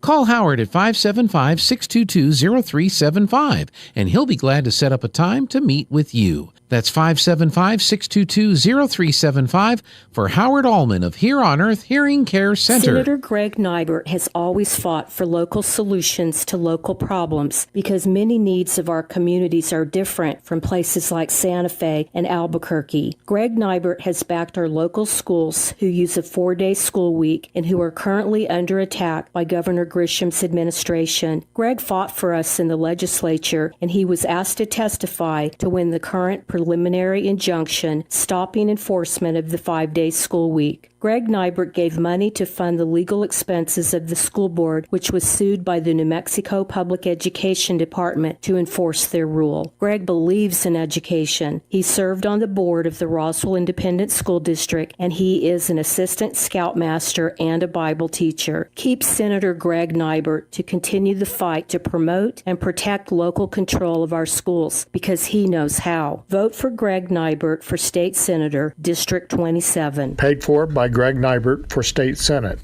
It's possible to turn peanut butter into diamonds. Peter Pan tried it with his buddy Skippy, but they couldn't do it in a jiff. Here's Mike Winters. And good morning. It is 21 minutes after 8 o'clock, and joining us in studio this morning, wearing her Roswell Galacticon hat today. It's another world. That's right. Elaine Mayfield back with us this morning. Good morning, Elaine. Good morning. How was, well, I know you're not completely disheveled and frazzled yet, so we're not quite there. No, we really aren't. We kind of started our publicities like May 1st, and so we're just kind of getting into that. Yeah. But get used to you. But if you're not familiar, Galacticon, which how many years now have you been doing Galacticon? Well, Galacticon's been about 12. About 12 years with now. 1 year off the middle there with the pandemic problems. Of course, a lot of things took a year off there. Yeah, we started the Galacticon with the film festival. Alan Trevor and Renee Roach the and myself. Film Festival, yeah. And we started that in as an addendum to our 2010. I remember that. And then thought, well, this is cool. And we went off full force on that at 11 because that's when the city dropped out the first time of the UFO festival, and it went to the UFO museum. Gotcha. So they didn't really want to do a film festival, and so we kept up with that, and then that morphed in the 2012 to a convention hall and more of a con. Gotcha. And so now it's more of what you, and that's where to what you see it as today. Yes. Now it will, it coincides and takes place during the UFO festival weekend. Got to take advantage of the crowd. Well, let's just face it. Yeah. People that are into cons, I'm not going to say every one of them, but a majority of them are also going to be into UFO and extraterrestrial and that type of, there will be a few that no, I'm strictly into steampunk or I'm strictly into Marvel, whatever. But by and large, all things space, all things, science fiction or science fact, depending on who you talk to, a UFO festival there. This is all in the wheelhouse. Well, the con, which is short for conference or convention, whichever way you go, was Comic-Con when it first started. Well, we don't really do comics. We do usually have a comics person, vendor. But you can get there some comics, but it's not this. Any kind of con now, anime con, steampunk con. Sure. So we consider ourselves probably a sci-fi con. Gotcha. And so it kind of because you'll see all forms and fashion of just the cosplay world, from like you everything from your Sonics and that type of thing to a little bit of the Talday and some Star of that, Trek and everything else. Star Trek, but and then to our steampunk, and which is kind of where this Galacticon kind of started in steampunk roots. We had a good steampunk group, the Pecos Valley Steampunk Society, and they helped us and volunteered and were kind of a backbone of that part of it. So they still have a great influence within a lot of our congoers and things like that. So, but everything evolves. It's interesting. Exactly. Well, it's because it really is a Galacticon, and really any con. I mean, it's put together based on what the people want. What people are coming to look for, what types of things. It is a celebration. And now, granted, science fiction and that whole genre has gotten more mainstream over the last 30 years, whereas maybe when a Comic-Con first started, we think San Diego and what it's evolved to, but it started really as a hotel room, conference room full of a bunch of guys with boxes of comic books and rummaging through comic books, and it's evolved to that. But it's always the will of what. And it was way more niche when this thing started, and now it's so mainstream. So you really, instead of it getting so niche that no, this is specifically for this, we're like, no, let's embrace and all things nerd. You know what I mean? And bring it in here, and that's what really this Galacticon is. Well, I grew up on Star Trek. Yeah, and of course. Then, as a young adult, Star Wars was the rage. Sure. But I'm a huge Farscape fan because of the strange humor. Yeah, exactly. So you do evolve. And then you meet people that like that's now granted, that's where the debates and the fun start, because they'll have a 3-hour discussion on one scene in a movie or a book, and you're like, wow, that's devotion. But but that's people that love doing that. That's what the con's for. It's a place of gathering. It's no different than. People that collect sports memorabilia cards or a gun show. It's no different. And that's how the merch hall, the vendors and all, because so many collectibles and things and people that are into. So, well, that's just it, because most people that are into science fiction and everything are also collectors of things. And so whatever their particular, maybe it's Funko Pops, maybe it's comic books. Still huge. Yeah, maybe, maybe it's, the starting lineup, whatever I know those advanced passports. Right. The guy that did, never mind, my nerd is Spawn. The guy that's McFarlane. Oh, okay. Yeah, all of his things and all of the collectibles that he does. Not Seth MacFarlane. And again, started with collectible comic books. Yeah, exactly. But this year's Galacticon will be once again at the Convention and Civic Center. It'll be June 5th through the 7th, or July 5th through the 7th, here during UFO Festival weekend. July 4th is Thursday this year, so it actually works out great because people are generally off. Yeah. They can have their family thing and then shoot our way make for Friday, Saturday, Sunday. 4-day week. People are going to make it a 4-day weekend anyway, because who's working Friday? That's right. Nobody, even if you're at the office. Probably me, but other than that... But it's a great weekend for it. And you were right earlier that it does rotate a little bit. It's generally the closest weekend to the 4th of July. Okay. Sometimes it's before, sometimes it's after. It seems and usually during. Last several years, it's afterwards. So first time in a few years we've had the 4th before UFO Fest. And we've always... like I said, I probably have been with the whole UFO Festival longer than anybody that's still with it. Sure. Started in 2007. You've been volunteering and getting involved, whether it's, I was the city employee on that first one. Through various hats, whether it's your city hat or, exactly. No, I did volunteer for it. It was a lot of fun. Yeah. And watching it grow and everything. Well, and as a person that is a sci-fi fan yourself. Yeah. You fit right in. Right in your wheelhouse. Right, so, exactly. Yeah, absolutely. But we've always given the evening off if it's 4th of July right in the middle of it, say Saturday. Sure. Or well, take a moment. Yeah. We celebrate because our country we certainly want to celebrate our patriotic and our It is America. the bigger holiday of the two. That is true. That is even in so Roswell, true. New Mexico. And we used to have like fire. I remember sitting on the lawn at the convention center watching the fireworks out at Cielo Grande. Yeah. Just a lot of fun. With some big people. Yeah. Big guests and important people. Oh, yeah. I remember. A lot of fun. I remember the year Zach Ward was here doing, I think he was like Grand Marshal of the parade that year. Yeah, we've had Giorgio. We had a lot of big people. But at I remember that time. doing the radio when we were out at the convention. I think they were showing Transformers out on the lawn that night. But I believe fireworks, it was all right around that. It's all right there, all there. It's on the lawn. And we are going to have a free film on the lawn this year. Yeah. What the convention center is going to be home to myself. Now, I did, when the city stepped back a little bit, I went ahead and rented the entire main hall. Okay. So I need more vendors to fill that up. So which now's the time. If you want to be a vendor, and if you're kind of wondering what type of stuff, then think about it. It's your audience will be sci-fi fans. Yes. And we're very family oriented. Yeah. So it's collectibles, comic books, art, books, right? Crafts that are in the sci-fi world. All that kind of falls into this. If it would be good in a science fiction themed type event, then yes, then we'd love to have it at Galactica. We also got a sponsorship from the city to bring in Let's Play Entertainment, put in a free family fun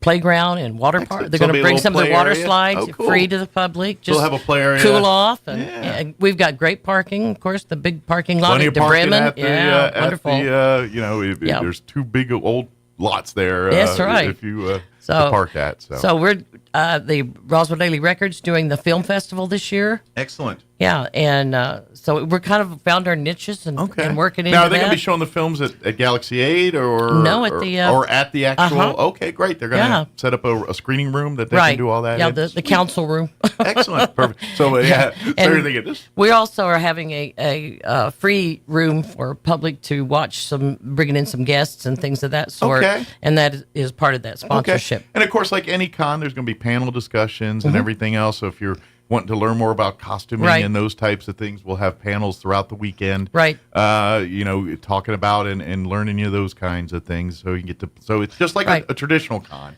It's got all the traditional con stuff and then stuff that's more just fun for the whole family kind of. Right. And of course, we have everything going on downtown, and we'll be getting to that shortly. Absolutely. Well, that's just it. It's all in concert with it. If you go to the UFO Festival's website, it's a one-stop shop for everything, including Galacticon. I call it a coalition. Yeah. And it's a coalition of the museum, Main Street, Roswell Daily Record, Galacticon, and a few other smaller groups. But basically, we just want to kind of work together and publicize it together. We've got marketing monies that we've all used together. Yeah. And it's working out very well this year. Absolutely. And appreciate what's been done in the past. And we're moving forward. But we have the website as the central location. So if you want to know anything that's happening UFO Festival related, whether and the links to the four major entities whether are it's on there. Main Street or Galacticon or the Daily Record or any of the other entities that are involved, it'll all be one there. And that way you can plan accordingly. Say like, okay, we got to be here at 2:00. We got to be here at 3:00. Right. Some of the highlights that we're doing out at the convention center on Thursday night will be a free film, and I believe it's E.T.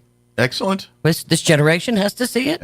Absolutely. It's kind of to me it was like E.T.'s almost like Wizard of Oz for me as a kid. Yeah. Like you kind of had to see it every year because it came on usually around Thanksgiving time frame or something, every on network, but it's like tradition. Oh, you sit around and eat E.T.'s popcorn one of those Reese's. movies. Yeah, E.T.'s one of those movies. Like, it's that time of year. Maybe 4th of July or UFO. It's our annual tradition of watching E.T. That's what we thought, too. Yeah, exactly. And that's RDR's putting that on. Of course, we'll be helping, and we'll have the bouncy house as part of the playground open until the movie starts.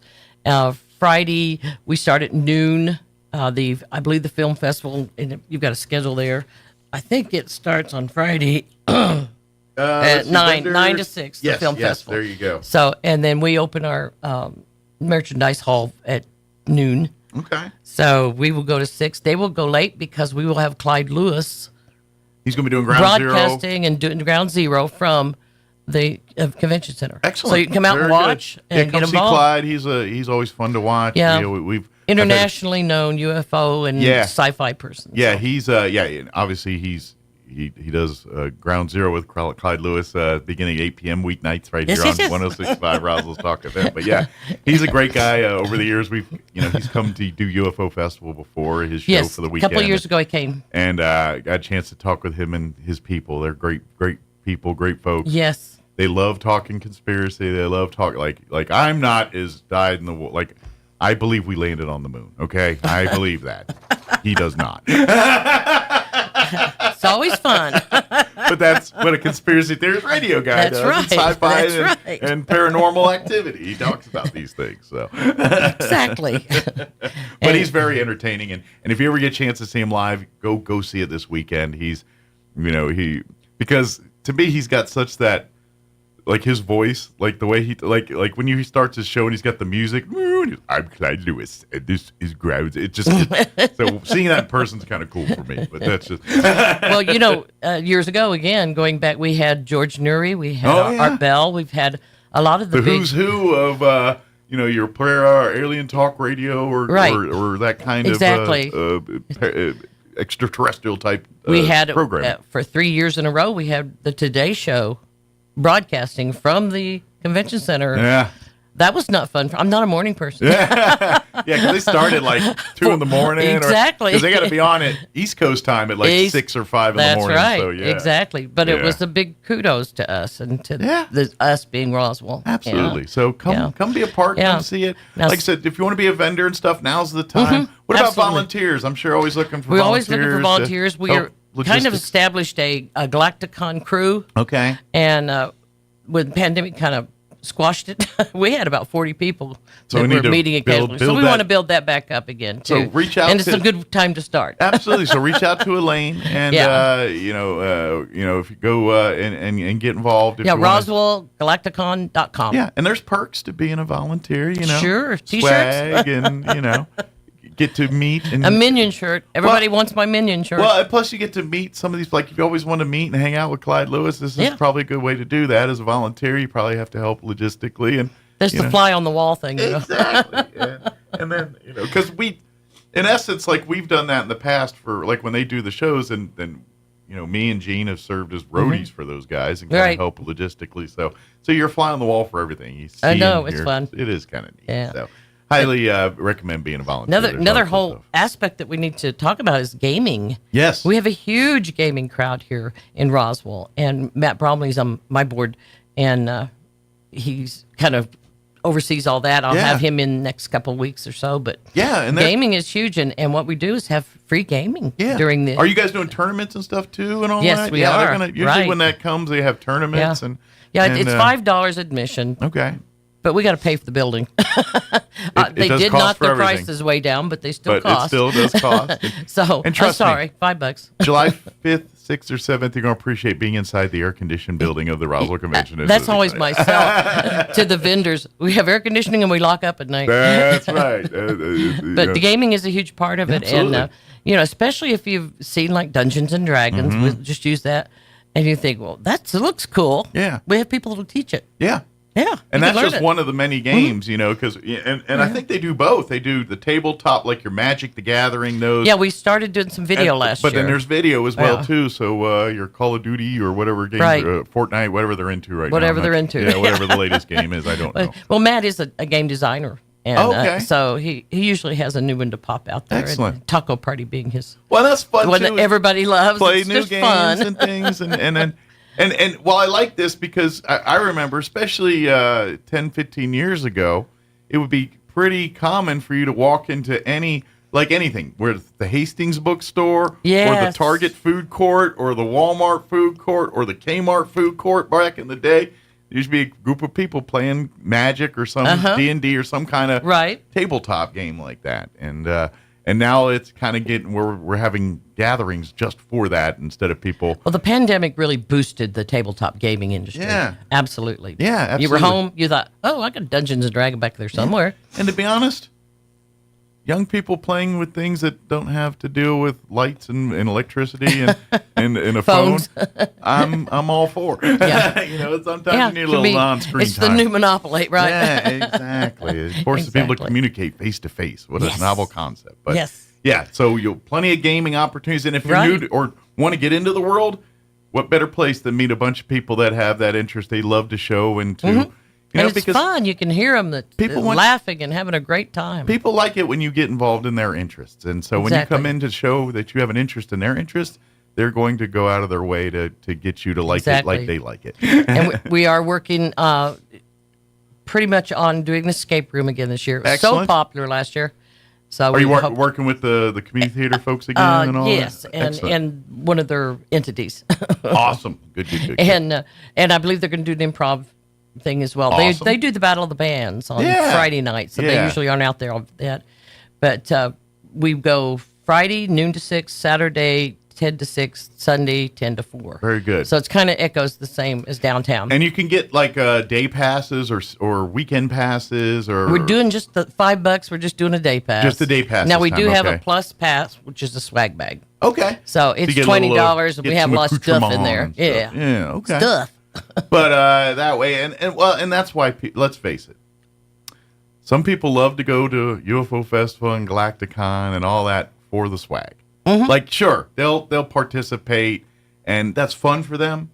But ultimately, they are not happy unless they leave here with the swag, with the collectibles, the things that you can only get the one time at the festival that you can't get years later unless you find it in an off market on eBay at 3 times the price or whatever it is. Yeah, our T-shirt this year is a little nod to AI. Nice. It's big this year. Very cool. But we also have the droids coming back. Did you see the Frank Renda's droid? Oh, yeah. He hand makes all of those. That is and so they're cool. working. He can manipulate. The kids will love them. Oh, yeah. And they're a lot of fun, and we share him with the museum. Excellent. And so we'll have that. We have the Stormtroopers will be here for the whole weekend, Excellent. and they do wander both from top to bottom. Yeah, they and Robotron. Yeah, and they're great because they're fun and everything too. But they're recognizable. Yes, and they take their craft to such detail. Yes, there is you just can't roll up in your Star Wars gear and be a part of that group. It's a whole meticulous, to the correct to the films, to the you can't just roll up. There's a whole. Society to that, rankings. And so you're a stormtrooper, but guess what? You gotta earn your rank. You have to ask permission for them to come. You have to submit all this stuff. Yeah, and to be that's part good. of it. Yeah, it keeps it authentic and it keeps it right. And it's part of the fun too, because the people that are involved in this, they do it because they love creating a bigger world for the world they have. And they grew up on Star Wars. Yeah. and the Star Wars created a whole universe, kind of like Star Trek and many others. And so it's fun to be a side piece in the story of that universe. That's why Star Wars, that's why you get on Disney now and there's 37 different Star Wars things. They've just taken it and given you and put a camera on a different part of the universe, and that's kind of what they're doing. And what these people do, it's kind of that same thing. And we do want to go to Disney World and do the Star Wars experience. Yeah, exactly. It's like there's a life-size Millennium Falcon. Come on, I want to be a part of that. Yeah. And so they kind of bring that to life. And if you ever want it, and because they do it so well, it's literally like seeing a stormtrooper. Like if you don't get many opportunities to hang out with a stormtrooper because so now you got one that looks just like the ones you see in the film. That walk, move, talk, act, just like the ones in the film, and I don't care how old you are. That's kind of cool. It is cool. So that's why they do it, and that's why they put the attention to detail of what they do. Well, on that, we actually are going to do a cosplay event this year, which we have not done. We're going to do it on Saturday afternoon, and we want the people to cast a vote. Okay. And that's how we're going to work that, where you've got pictures of the ones that are walking people's around. People's choice kind of thing. And people's choice type of thing with some nice prizes and money. Absolutely. Yeah, because it's not a cheap hobby for these folks. Like you go to even Santa Fe Con, and probably 60% of the people walk in the door are in costume. That's got to get hot all day in that. Oh, gosh. Yeah. But cosplay is different from costuming. Costuming, you put on the costume, you wear it, you take it off and go home. Right. Cosplay, you get into the character of it. You have take on a developed persona. a persona. Yeah. Exactly. And you stay in that all weekend. Yeah. And it could be like some people pick like they make a character. Right. Like they're not actually in the film, but a person of some copy one and it's some like make a their man own. or woman of the street, so to speak. Right. Like if you're in the cantina, this person would be hanging out in the cantina kind of thing. You know, that's what they do. They basically imbibe a persona in the universe of which they're a fan of the series or show or whatever it is. And so that's what so that's why you see, well, who are you supposed to be? And they tell you, I'm this person. I never see that one in the movies, you know. And then there's others that copy it to a T. Yeah, and then there's others that, your Darth Maul walks in. And you know that when you walk Darth in. Maul. Yeah, exactly. And so yeah, that's kind of the difference there. But yeah, think of like Chautauquas, for folks that have ever been to those, where someone comes in and they say they're Daniel Boone and they act and talk and walk like Daniel Boone. And I never thought of that, but I used to set up the Chautauquas for Historical Society. Yeah. And there was a lot of fun. Yeah, exactly. And the person imbibes it kind of, or like your Johnny Cash tribute shows or some of these. Yeah, they're Johnny Cash for an hour or 2 hours. Exactly. You know? Same kind of deal here. So, but and if you've never been, come make this your first one. Come walk. Yeah. Come see. I guarantee you're gonna have so much fun and just $5 instead of 150. Is it for San Diego now? And that's just for the right to get a ticket. That you have to fight and claw and scratch to pay $150 for a ticket. We'll do it for $5. Yeah, this one they'll welcome you in, and exactly. Won't have to kick and scream. But we just want to make it available to all and fun to all, and be sure and look at the merch. The merchandise is support the vendors. That's right. They work hard for all that. Absolutely. And we have a lot of different stuff and a lot of collectibles and a lot of we do have a couple vendors that have children's things. We also have our Star Child Academy. Oh, great. Which Angela Strange runs. And it has activities that are free to the kids. Excellent. They can do a little take-home something. Yeah, they do. They do a lot of stuff with the kids. Of course, the Strange family, we've worked with them quite often through our Historical Society. Watched them grow hats up. and things. And so very, and so they do, they like to dress up in all periods of history, from science fiction to actual history. They've done Chautauquas since they were. They've done Chautauquas since they were 5. Well, and for peel back the curtain on that one, like if you remember Graveside Manors, where the kids would go out and they'd hang out at some of the Roswell's founders that their final resting places are out at South Park Cemetery, right? And so these kids would basically reenact or be a Chautauqua version of that person, and right. J.P. White, for instance, they have one as J.P. White or something like that. But so that's what we're talking about. The Strange family was very much involved in that. Right. That's their name, not not a descriptor of them. Their name's Strange, and she loves working with youth and stuff. That's kind of been her passion, and so she's kind of expanded it into what you're going to see at Galacticon here. So. Yeah, I saw what she did the first year, and I said, "How about we supplement you and you do all of our children's activities?" And she's like, "Okay."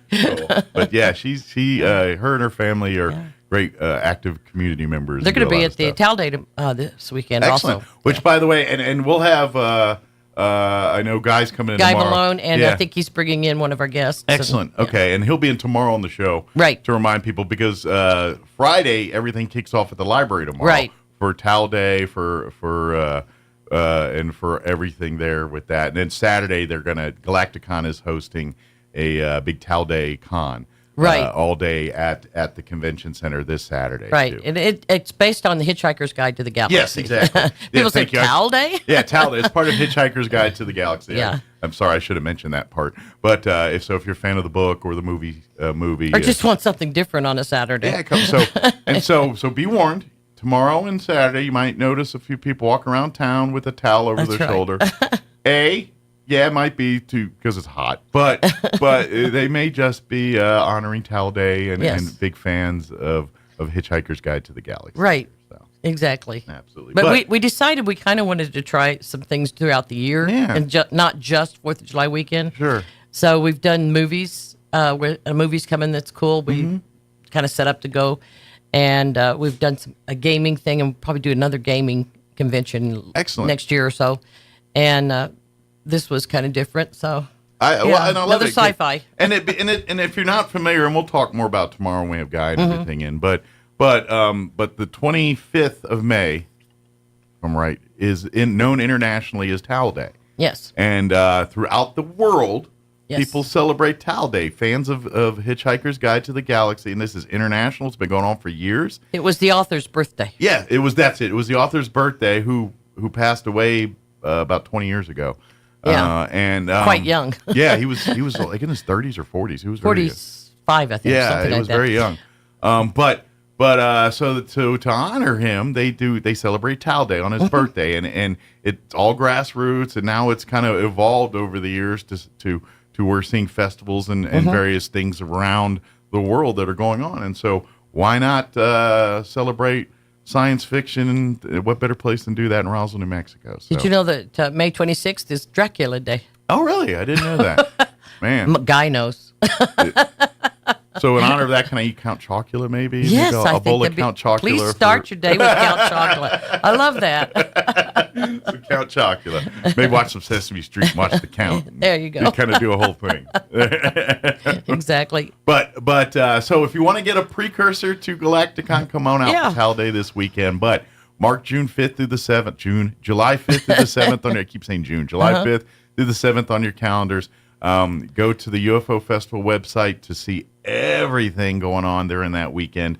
Not only just everything at Galacticon, but everything that Main Street and we're all everybody working else together, is doing. and we'll be getting back with you and costume contests, all the things, the parade, you've come to know and parade love. will be Saturday night. Yes. Are they going to be doing the fun runs and all that stuff too, like they normally I believe the fun run goes. Yes. So all that information will be on the website too, and of course, like the paper, they always do their. Chris Stock does a fabulous supplement, Vision supplement. Yeah. And that will be out also that Friday. Yeah. And, and to be honest, let's think about it. If you look at any artifact of the UFO crash here in Roswell, what's the one thing most people think? It's that front page headline of the Roswell Daily Record. That's right. That's kind of the most iconic image of which will the be whole available, I'm sure, at the 47 Roswell crash. Daily Record booth. So they have their own experience thing and do yes, because absolutely. they're the ones that they are by default kind of the face of the UFO festival. And that's why they wanted to get involved. Yeah, and have been for the last 2 or 3 years. And the film festival, we used to do the film festival, but our director Alan moved back to Albuquerque. Sure, be around his family. Yeah, and kind of hard for him to come down and do that when he's. Yeah, actually, he's been working on some awesome movies and. I was about to say up TV in Albuquerque, shows. He's probably got a lot more movie gigs. Yeah, there's a few studios and that's things. The midnight work, I guess.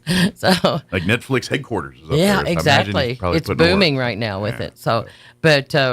We just didn't have anybody since he'd left that had the passion, and you got to have passion to do this. So if anybody's listening. So Roswell Daily Record started doing it, and we're thrilled with that and support them in every way. Absolutely. So, yeah. But if any filmmakers, film out there listening, you want to see it come back, get in touch with Elaine, get in touch with these folks. Oh, I'm glad to let RDR do it. Let's get those people involved. And that's right. Maybe we can get back to a thing where we have a Roswell Film Festival that is its own standing event and thing like we used to have here. Yeah. And I remember the day when they had to make a film in 72 hours, I think. And I loved interviewing some of the filmmakers and things. Usually around that weekend I met some really nice people that got to film and folks that were just, and since then I'd go and like see them on social media and then now I see them trying to get a film in a Sundance or various other things and doing following their career a little bit. It's kind of nice to do that. That's right. So. Yeah, I used to bring in Garrett Wong every now and then from Star Trek and super, super nice guy. Yeah. A lot of fun to be around and great guest. Yeah. So all of that's part of the Galacticon experience. Exactly. People could talk to him just one-on-one. Yeah. So get involved. Come out. Mark it on your calendars. If you like you said, if you do want to be a vendor for the weekend, now's the time to get that reserved. Space is limited. Fortunately, we do have more space this year, but we got to get it done and got to fill it up. Logistics and all that now. So if you're interested in being a part of Galacticon as a vendor, reach out sooner rather than later. Yeah, and it's on RoswellGalacticon.com. Yeah, absolutely. Yeah. Or if you know Elaine, shoot a message on her Facebook. Because there's like 2 vendor groups. Our group is indoors at the convention center. Okay. The other vendor group is through Main Street. Gotcha. And that's on the street there in front of the So if you courthouse. wanna And they participate both in them- have their place. Yeah. Sure. If I were a jeweler, I'd probably want to be indoors. Makes sense. But if I'm selling, animal balloons, I certainly want to be at the courthouse. Yeah, exactly. So kind of pick and choose what works for you, and what's we your- all work together. Absolutely, and it's all part of the fun for the weekend. So come and I also want to remind folks too, as we do every year when that UFO Festival weekend approaches here, just remind our locals that just be the good ambassadors that we always are every year. When we have a influx of people from out of town, out of state, out of country coming to visit. When they ask stuff like, where's a good place to eat? Where do you like to go? Where can I find this? Where do you recommend? Hey, what's some things to do outside of Roswell? We're gonna after the festival, we're gonna go sightseeing. Where do you recommend? When they ask those kinds of questions, tell them your favorite place to eat. Tell them your place you love to do. Wherever you like to go, share that with them and Absolutely. make when they leave Roswell, New Mexico, they say, "Man, what a great town! We had such a good time." You hear that all the weekend." time on TV. Yep. The people were so friendly. Yep. And that's what we want to So be. we always do a great job at it, but I do it every year. Just remind you, we're going to have an influx of visitors. That's right. And do what you do to make them feel welcome, like we always do. So Absolutely. Excellent. We could talk for hours. We could, but I got to play some commercials. Is there anything we missed? Just all 3 days at the convention center.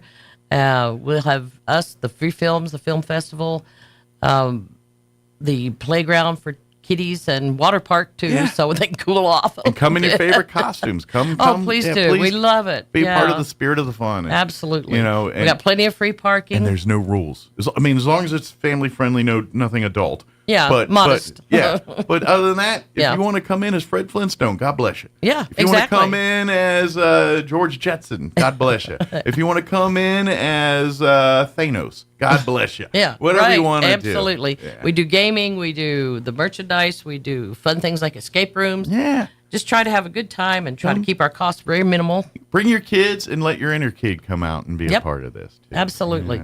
All right. Absolutely. Well, thank Awesome. you as always. You bet. We'll see you here, obviously, quite a bit between now and then. Yeah. And are you coming in with Lot of Guy hats. and them tomorrow, or is that? No, I don't okay, think so. so we won't see Yeah. you tomorrow, but we'll see Guy. That's and why, them we for came Towel in Day. today for Galacticon Tal Day tomorrow Yeah. because I believe he's bringing the Oldfell, the cosplayer. Oh, sweet. Yeah. All right. And cool. and she is quite a nationally known cosplayer, and just real gifted. And she's gonna be at the library tomorrow too, right? Yes. Yeah, and so Yeah. people can meet her Yeah. and talk a little cosplay, talk shop with her a little bit, Right. all that kind of stuff. Right. And then we Yeah. have Yvette Keller, who's a national Tal Day ambassador. Oh, cool. And so she knows everything Tal Day. So I don't know. if there's a question, she's the authority on So it. I think they got it covered with Excellent. more information than I have. But we'll talk more about that tomorrow when they're here. Yes, So. absolutely. But don't Galacticon July 5th through the 7th. I'm gonna keep doing that. July 5th to the 7th. All Maybe happening- after June 5th, you'll be all right. That's right. Maybe I'll be right. But all happening Galacticon this year at the convention Yes, in Civic Center. absolutely. Excellent. Well, thank you, You as bet. always. All right, 8:56. Quick break before news. Don't go away. It's time for the Travis County Sports Report. Yesterday, we told you about how the girls' state track and field championships went over this past weekend. That was Class 4A and 5A. Of course, Goddard's in 4A and Roswell's in 5A. Let's catch you up on the guys. And one really big highlight for the local teams, and that was Goddard's Jose Porras. He's only a ninth grader. Can you imagine that? He was first in the high jump in Class 4A, jumping 6 feet 4 inches, and then in the long jump he can go that way too. He was second overall with a jump of 22 feet 3 inches. Congratulations to Jose Porras from Goddard High School. Meanwhile, also in the high jump, it was a good day for Roswell athletes. Allen Ingram, only a sophomore, finished second overall, and Stephen McCaskill, a senior for the Coyotes, finished fifth. The Sports Report brought to you by DSI. Call DSI for all your office technology needs. I'm Eric Butler at Roswell Roswell's Talk FM 106.5. I'm meteorologist Steve Hamilton with your Pecos Valley weather. Looks like the temperatures will stay pretty hot all the way through our holiday weekend. We're in the upper 90s today, a little bit breezy, lots of sunshine. Overnight will be clear, down to 60, and then low to mid 90s with sunny skies on Friday. We're expecting mid 90s Saturday, Sunday, and Memorial Day. High pressure will stay in place over the area. Might be a little bit windy, but we get sunshine. That's your latest forecast. I'm meteorologist Steve Hamilton.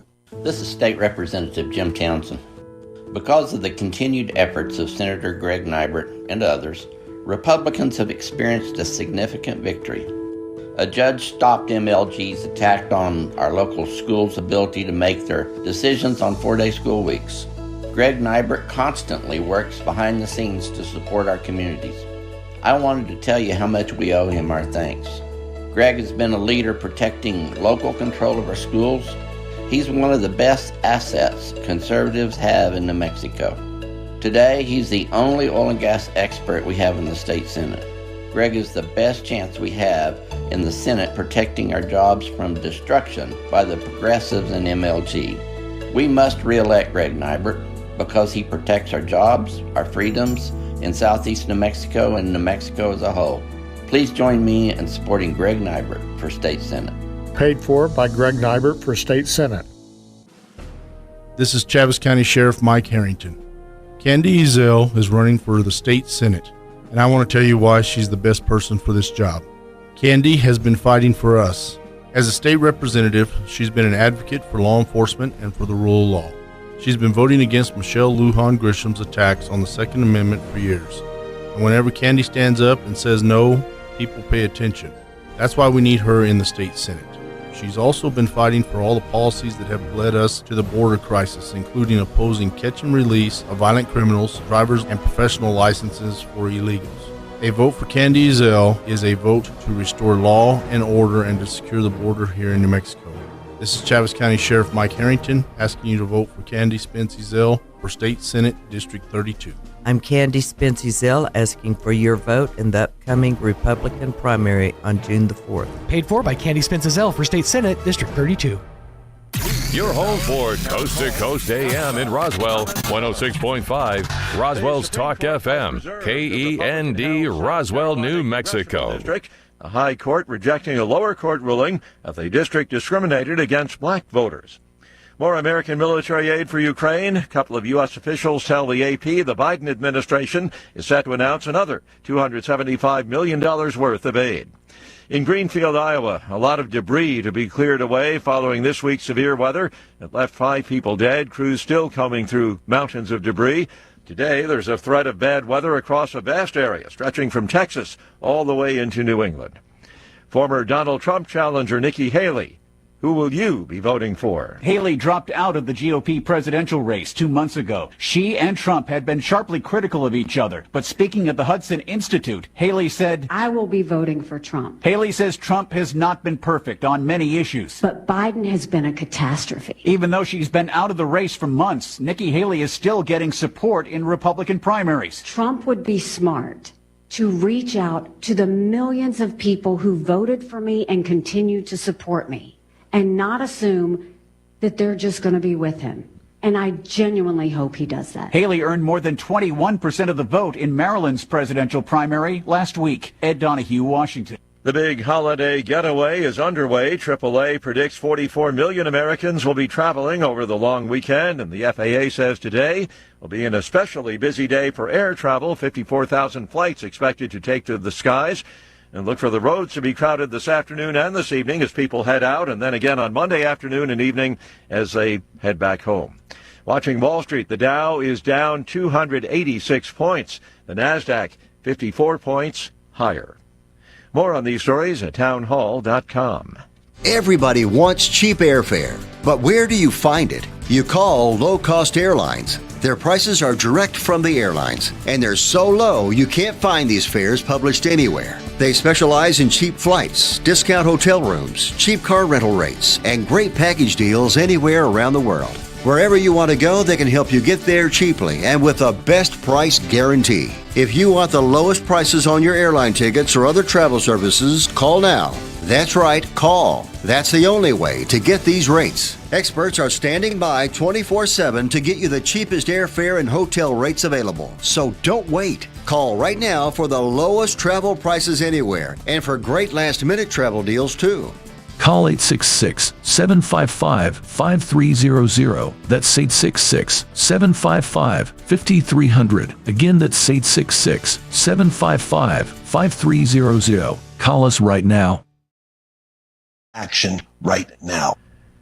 The French Interior Minister says a man has been detained on suspicion of planning an attack on the Olympic torch relay in Bordeaux. The 26-year-old, named only as Alex G., posted a message online in support of the so-called incel killer Elliot Rodger, who 10 years ago murdered 6 people in California, citing his hatred of women and inability to get a girlfriend. This was picked up by an Interior Ministry agency which monitors online extremism. According to police quoted in the French media, on his arrest, the man admitted planning an attack, though without giving detail of time or place. And that's BBC's Hugh Schofield reporting. A Bangkok hospital says many of the more seriously injured people who were on that Singapore Airlines flight that hit severe turbulence need spinal surgery. 20 people in ICU, 73-year-old British man died. News and analysis, townhall.com. Well, there is something new under the sun. New research indicates the sun's magnetic field originates much closer to the surface than previously thought. The new finding could help predict periods of extreme solar storms like the one that slammed Earth earlier this month. An international team reported Wednesday the magnetic field appears to generate 20,000 miles beneath the sun's surface. They came up with the figure by crunching data with a NASA supercomputer. The sun's intense magnetic energy is the source of solar flares and coronal mass ejections. When directed toward Earth, they can create auroras but also disrupt power. Keith Peters reporting. NVIDIA overshot Wall Street's estimates as its quarterly profits skyrocketed, bolstered by the chip-making dominance that has made the company an icon of the AI boom. Net income rose more than 7-fold compared to a year earlier, jumping to almost $15 billion. More on these stories, townhall.com. This is State Representative Jim Townsend. Because of the continued efforts of Senator Greg Nibert and others, Republicans have experienced a significant victory. A judge stopped MLG's attack on our local schools' ability to make their decisions on 4-day school weeks. Greg Nibert constantly works behind the scenes to support our communities. I wanted to tell you how much we owe him our thanks. Greg has been a leader protecting local control of our schools. He's one of the best assets conservatives have in New Mexico. Today, he's the only oil and gas expert we have in the state Senate. Greg is the best chance we have in the Senate protecting our jobs from destruction by the progressives and MLG. We must re-elect Greg Nibert because he protects our jobs, our freedoms in southeast New Mexico and New Mexico as a whole. Please join me in supporting Greg Nibert for State Senate. Paid for by Greg Nibert for State Senate. Michelle Lujan Grisham has been trying to keep a stranglehold on Roswell and southeast New Mexico for years. She wants to control our industries, jobs, and freedoms, but does not seem to want to control crime or our border. Enough is enough. This is Jared Hembry, and in my first session in Santa Fe, I stood up to her and the radical progressives. We must continue to stand for our principles. Please stand with me for a better, stronger New Mexico. Vote on or before June 4th for Jared Hembry. Paid for by Jared Hembry for State Representative. What in the wide, wide world of sports is going on here? I promise you, whatever scum did this, not one man on this force will rest for 1 minute until he's behind bars. Now let's grab a bite to eat. Yeah, come on. I feel the hot wind on my shoulder and the touch of a world that is older. I hit the switch and check the number. I leave it on and then I slumber. I hear the rhythm ringing through it. Flamenco guitar and cumbia music. I hear the talking of the DJ. The Travelician, what does he say? I'm on a Mexican radio. I'm on a Mexican radio. Broadcasting live from high atop the J.P. White Building in downtown Roswell, New Mexico. It's Mornings with Mike Winters on 106.5 Roswell's Talk FM. Is that what I sound like when I talk? Now, here's your host, Mike Winters. And good morning. It is 7 minutes after 9 o'clock. Welcome to hour number Mornings with Mike Winters, right here on 106.5 Roswell's Talk FM. Happy Thursday. Yes. Welcome to the last day, the second to last day of school for many. Because they got tomorrow, and I think tomorrow's a half day. It is. They get out at noon, I believe. So today's the last full day. And I don't know, I'm sure at the higher levels they're taking finals and things. But like I know at like elementary level, like my wife. This last week, it's movies and snacks. Yeah, games. This is the week where Little Caesars makes most of their money. Because teachers are like, no, we're just doing pizza and movies. Yeah. Well, it's funny because my wife had mentioned yesterday, and she has a pretty good class. Like this year's class was a very well-behaved class and very good group. Right. Not as many disciplinary issues in this group. However, she was like yesterday, she said, man, these kids are, I was like, it's short-itis. You remember? Don't you remember the last week of school, how you didn't care about anything or nothing? Nope. Everybody's just itching, just watching that clock. They're just waiting for the bell to ring to, to literally do the thing with the doors open and the papers flying out. It won't be long, yeah. Some song like Alice Cooper's School's Out Forever plays or something like that, something like that nature. But she was even like, oh, these kids she's like, they weren't listening, they're loud. Like, she's like, I had to stop their game centers. I was like, oh my. No, you didn't. Stop their game centers? Yes. Perish the thought. She goes, I warned them like 10 times, they wouldn't get quiet. Finally, I said, all right, kids, pack up the games. We're like, yeah.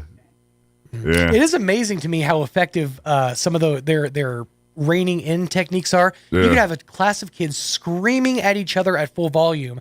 One person in the front goes, 1, 2, 3, eyes on me. Every single person will go, 1, 2, eyes on you.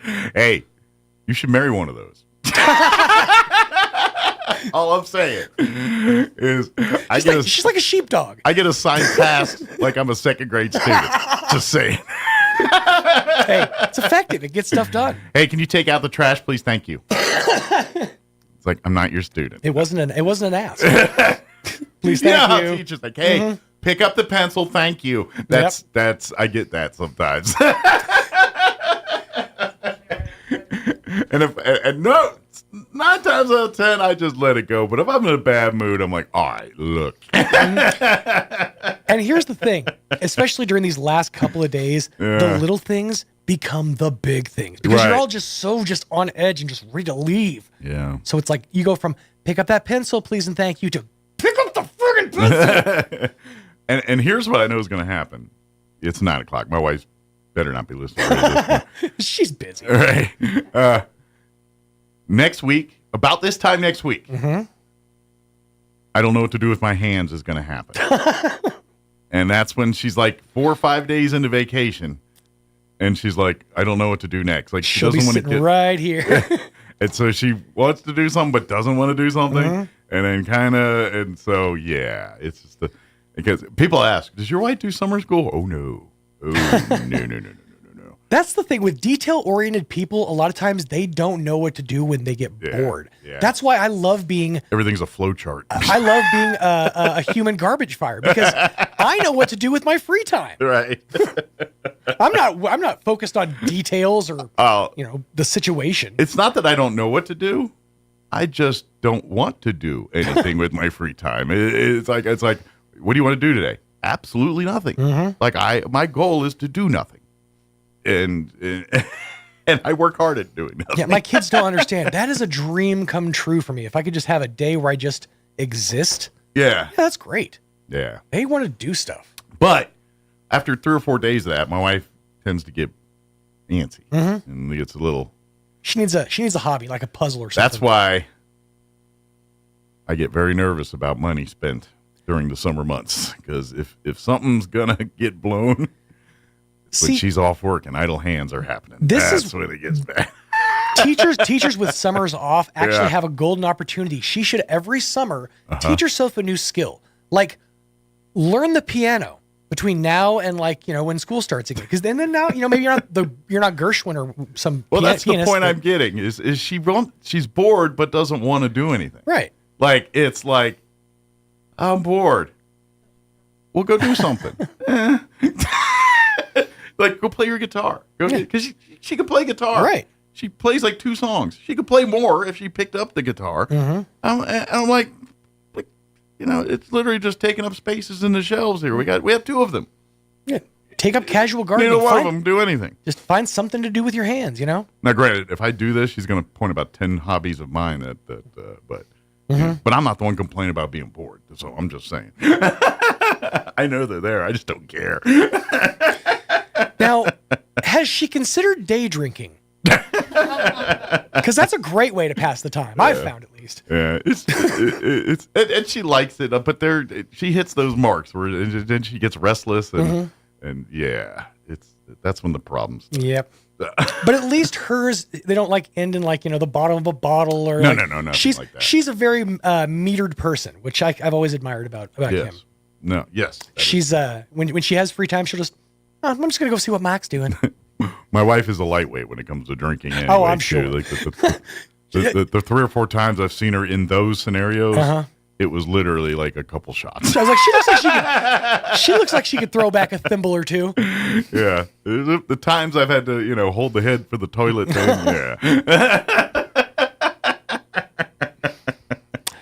Yeah. Carrying her to the bathroom. I remember that one time. Oh, that was a good time. She got drunk and was in bed and everything was spinning. I was like, all right, come here. Yeah, but that was last year. That was a couple years ago. That was last week. That was last weekend, but no. I kid, of course. It's actually, it is nice that we're almost, she's one day away from making it through the full school year without a head injury. I mean, you gotta. Don't you jinx it. You gotta I'm not jinxing it. I'm applauding. Don't you jinx it. I think it's awesome. That was a long month. That was a rough time. Yeah, I agree.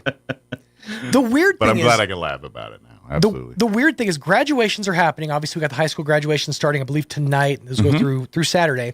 By the way, you can find those at ksvptv.com. Want to ring that bell for me right there? Thank you. She nailed it, too. That thing's finicky. My question is, why do they do the graduation and then, so in my kid's case, graduation is today, and then they go to school tomorrow? That's odd. It's like when the last thing, graduation should be a sayonara. We'll see you when we see you. Yeah. And then come back to school on Friday. Why not? It's one day to act right or we'll take away your diploma. That's true. That is true. It's never the real diploma they give you. Or it's the day you pay your library book fines who can actually get your diploma. Oh, no, we got that phone call yesterday.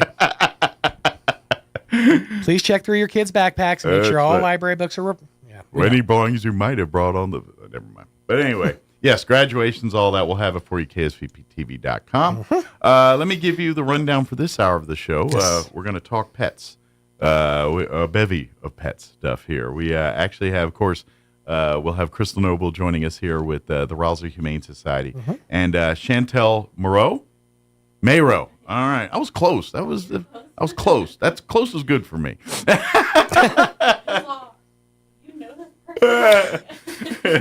And she's with the Best Friends Animal Society here, the city control, Roswell Animal Control. Very good. Excellent. So we'll talk dogs and cats this morning and getting updates for both shelters while we're here and talk about what's going on there. So, and then of course we'll get you into newses, political ads to pay for lunch and all that good stuff and whatever else I can come up with for this hour of the show. Before we do that, let us tell you about the weather.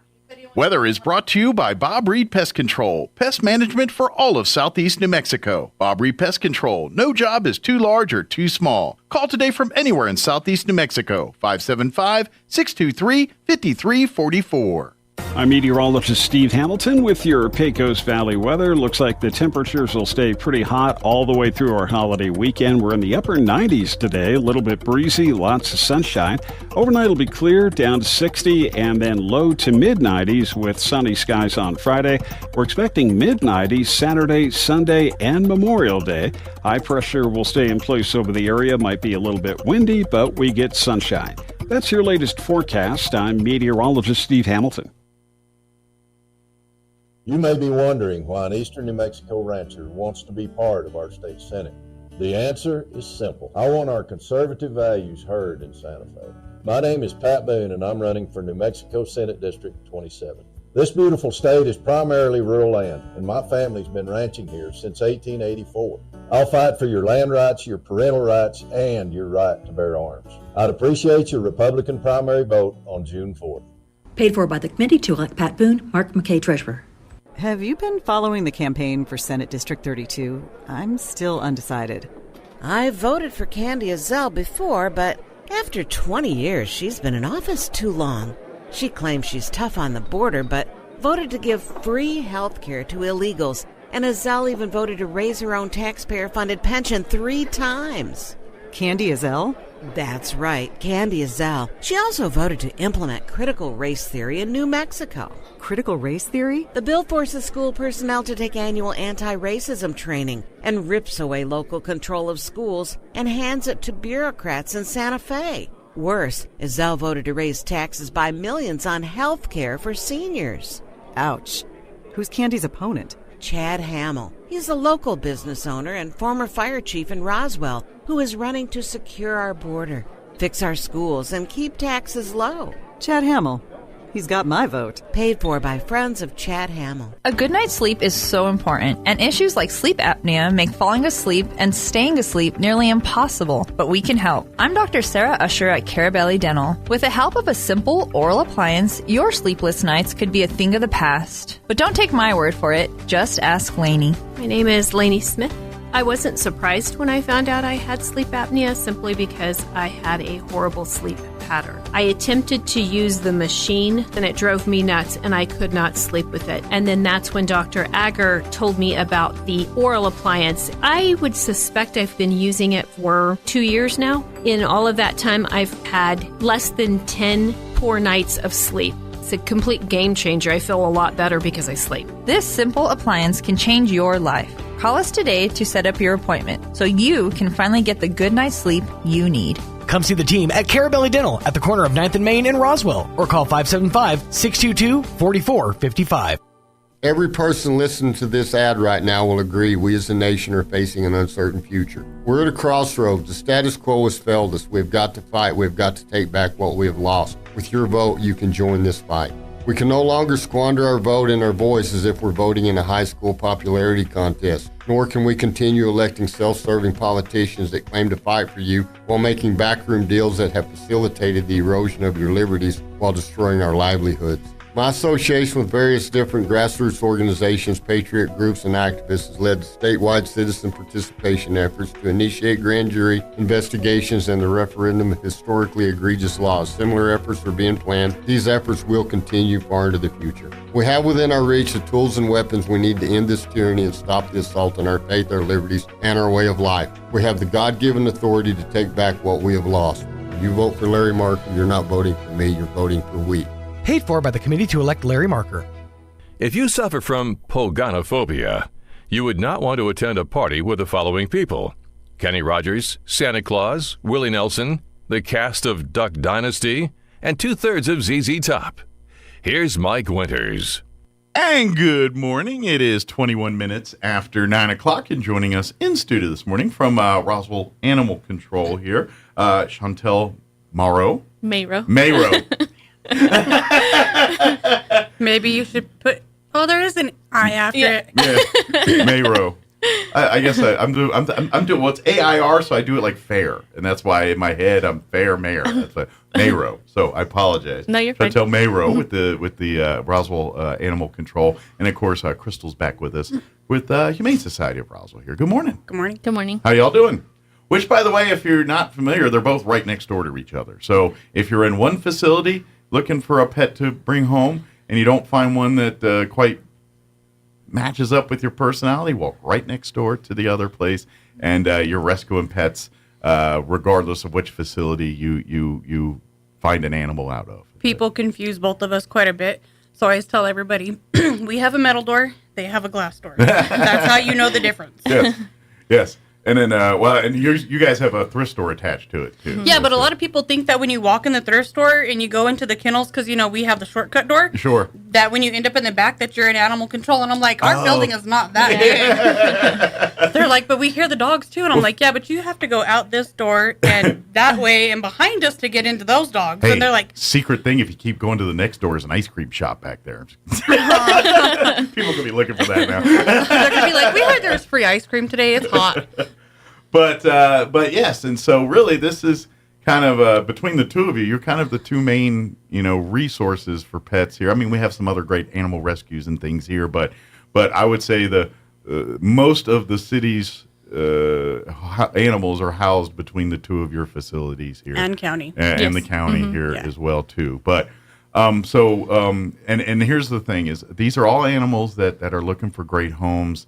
To be honest, I've got two cats. I got one from Animal Control, one from Humane Society, and I love them both. They're both great cats, and it's now the only real difference really is that the adoption requirements are a little bit different.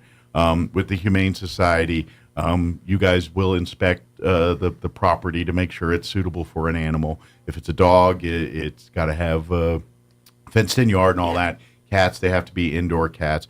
Regardless of which facility you take one out of, they have to be spayed or neutered before they come home, and they have to be microchipped because that's city ordinance. Even if you live outside of the city, if you adopt an animal from the city or from the Humane Society within city limits, you will have to get the animal microchipped and everything else. That's just the law, the ordinance here for the city of Roswell. Are you guys microchipping them before they go home? Yeah, I did want to address that. You guys do that right there at the thing? We do. As of right now, we are microchipping in the shelter. Excellent. So they can do a one-stop shop right there, and then when you adopt as well. Excellent. And by the way, update the chip. If you move, if you go somewhere, update that chip. Contact the vet, or do they come to you, or is there like a service that they go through the chip people that they depending do that? on what company we get the chip from. Okay. They will have to register nationwide, and with us, it's in our system, but always register the microchip. So gotcha. Yeah. Well, another thing that we've learned recently, so if you are out of town and somebody is pet sitting for you, call your microchip company and tell them, hey, I'm out of town, I have a pet sitter. This is their number. Okay. And it's a temporary update. So when you get back in town, because if you're in an area where you have no cell service, and we're trying to call you saying, hey, your dog's here. We're not going to get on a boat in the middle of the Atlantic Ocean. Right. Yeah. So I believe all the microchip companies allow a temporary update. So you can say, hey, I'm out of town. I have a house sitter. This is their number. If something happens while I'm gone, I'll be gone from these days to these days. So that way they can make contact. Kind of like your credit cards. If you go out of town and they say, hey, I'm going to be traveling here. That way they don't flag you as a spam or fraud risk. Yeah, exactly. Well, I just learned something new. I didn't know that. We just learned this. So nice. Well, good tip. That's So one of and with summer coming and a lot of people going on vacation and stuff, right. A lot of people are going to be doing exactly what you just talked about. And so, like on our dogs, it's my number first, and then my husband's, and then the third number is the Humane Society because that's my work phone number. So my pet sitter works for me. So I don't have to update that. Wouldn't it be sweetly ironic when the Humane Society calls itself to have you come pick up your pet? Right. I know. I says we're calling, and I'm like, hello, your dog is here. Yeah, I know my dog is there. I'm right here. I'm over here. But so, yes, that is something, and it's just called a temporary update. So you're not really like changing any personal information. You're just stating, hey, I'm out of town for this amount of time. Sure. And this is who the number will be called if something happens during this time. It's kind of like giving if you have an automatic garage door opener, giving someone a temporary code to get in, and it's only good for 24 hours or whatever you make it. And same kind of principle there. But contact your chip company to get that done before you go on vacation, and give them a little heads up on that too. Yeah. As far as at Animal Control right now, I know we talked with Crystal about the inventory and things. What status is at the animal control shelter right now as far as pets, dogs, cats? Is there a large variety of each right now, or heavy on one or the other, or what's so kind of the we makeup? are always full with dogs. Gotcha. Always. With cats, now that we have the cat program, which is they trap the cat, bring it into our facility, we'll get it neutered, spayed, rabies vaccinated, and release it back to the community. This is kind of combating feral cat problem. Yeah. Is a lot of time because you all have alleys in your neighborhoods and everything else. You see the cats and everything, and you've heard of wrangling cats as, that's about as easy as wrangling cats. Well, that's the reason they use that saying. It's hard to wrangle cats. But this is the way to be proactive. It's like, hey, once we catch them, we can't adopt them. No one's they're feral. They're generally hard to domesticate. Yeah. And so the best we can do is get them spayed, neutered, and that way they're not creating new litters out in the alleys. And so eventually, is Wild Blue still pulling? Eventually, this should calm those numbers down. I haven't talked to them in a while, but with this program going, it kind of gave them a little break. Okay. Okay. Are they still doing like the spay neuter clinic though? For like the public? I haven't heard any new update, like when they're gonna be out again. Okay. Which I do need to reach out to. Because I get a lot of people asking me if we're the ones with the mobile spay clinic, and I'm like, no, that's not us. Yeah. So there is one in. But that helps a lot too with the getting a lot Wild of them. Blue. They come down. Well, they were coming down like once a month. Yeah. Yeah. And doing cats only. And I know from time to time you guys get vouchers for low cost spay and neuter. I don't know if the city gets some. Our too. voucher program is tapped. Is it zero. been dried up? Okay. Yep. Wow. No donations came in to replenish it, so we have no funding left for this. Anybody listening want to make some donations so we can get that? Because we say this every time. Roswell is, and as long as I can remember, has had a pet overpopulation problem. And from January 1st to whatever Tuesday was, we issued 110 vouchers. That's good, even though now we don't have any, but it's great. So we were given a took grant advantage of it. at the beginning of the year. And they're gone already. And it's gone. by May. And only 70 of the vouchers have come through billing, so we still have 40 waiting to come through billing. So please use them if you've got them. Yeah, Otherwise, turn them back in and let's give them to somebody else. Yeah, so we have basically gone through the fund from January 1st to May. All right. Like that quick. So anybody listening want to get involved and that's a way to do it, because the only way we're going to get this under control is having people be responsible pet owners, having their pets spayed and neutered, adopting a pet from a reputable place like Animal Control or the Humane Society, and being a responsible pet owner, understanding that this is like bringing a member of your family into the family. You got to treat it as such. Your dog, your cat, it's expenses, it's life. It's like raising a kid. They're expensive. It's not quite as expensive, but it's getting there. Have you been to the vet recently? I'm about to say, they now, health insurance for your pets is a thing now. It is. It's so weird. When you go to the vet, they're like, do you have health insurance? And I'm like, well, I have Blue Cross Blue Shield. What do you want to know that for? They have the care credit too. Sure. A lot of places offer that. And that's actually dual purpose. Like you can use it at the vets and then you can use it for yourself. Mm. So like if Next time I need a cleaning. Yeah. you need to go get a dental, go use your care credit card. But they have a lot of things that are coming out to help people cover the cost of like vet care, but vets are expensive. Yeah. Regardless of what you're having done. It's expensive. But again, it's necessary, and it's part of the, this is, you're raising your dogs and cats just like your kids, and when they get sick, you take them to the doctor just like your kids do, and they use medical equipment just like they do on your kids. They're using CAT scans and X-rays and all the same things they're using on you. They're using on your pets too.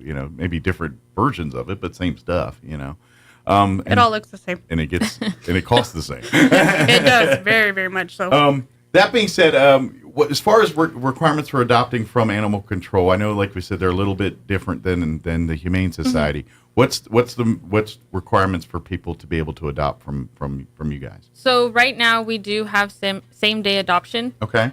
Which is a refundable sterilization agreement of $25. Excellent. That's giving you a time frame to get your dog spayed, neutered. So in theory, you get that back vaccinated. if you show proof you got your pet spayed. Then they'll refund that back to you. Yes. Once you show proof of that spay or neuter there. Yes. Basically. So, and of course, you got to do this anyway because anytime you have a new pet, they got to get them the vaccinations. Any pet owner now, Humane Society requires you. It goes right from the Humane Society to your vet of you choosing. Yes.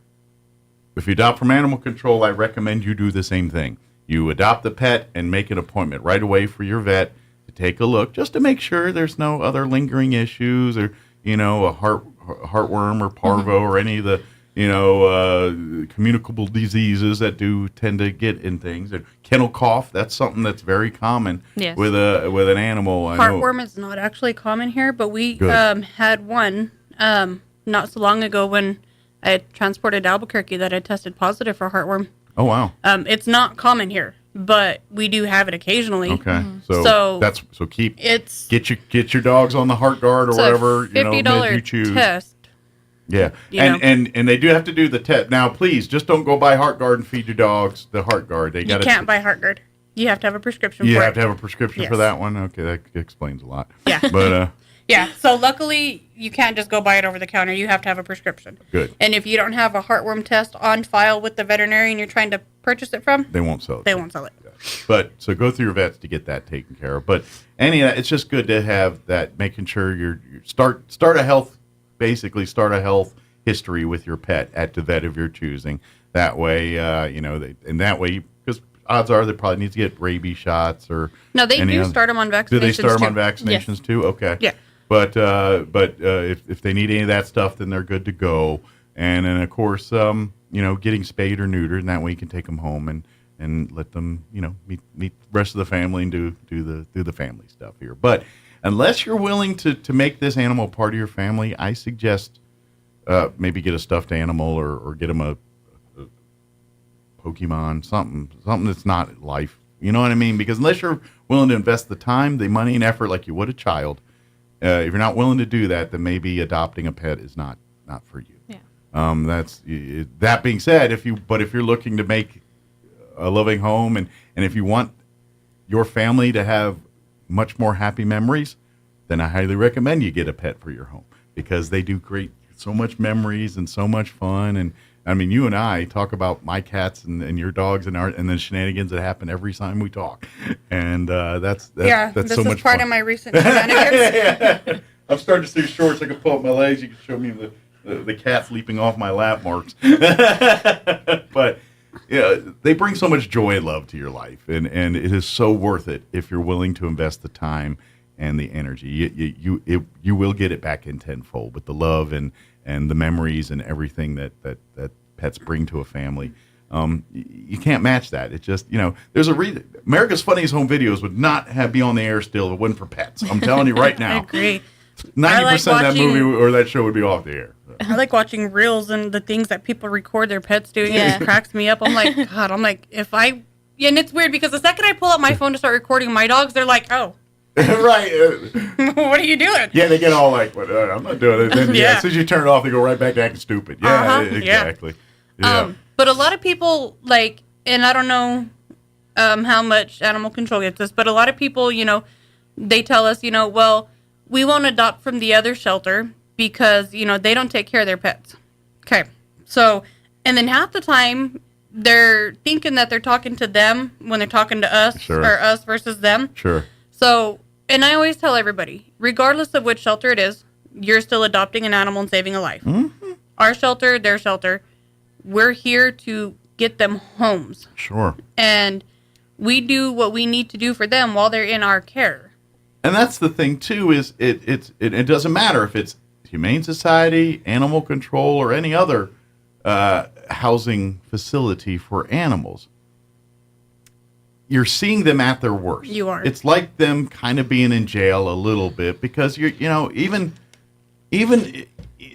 everyone's safe and healthy and everything, but yes, we can't provide Club Med amenities, or we can't give them all plush little rooms and everything. They'd probably destroy them. Well, it just financially wouldn't be feasible, No. and so you're right. It's a stressful environment for all these pets. They're all loud and barking. So when you go to adopt them, doesn't matter which facility, you're seeing the pets at their worst. So remember that. And like I know the humane side, I'm sure animal control, there's an area you could take the animal to that's a little quieter, and you can get a chance to have some one-on-one time with the animal.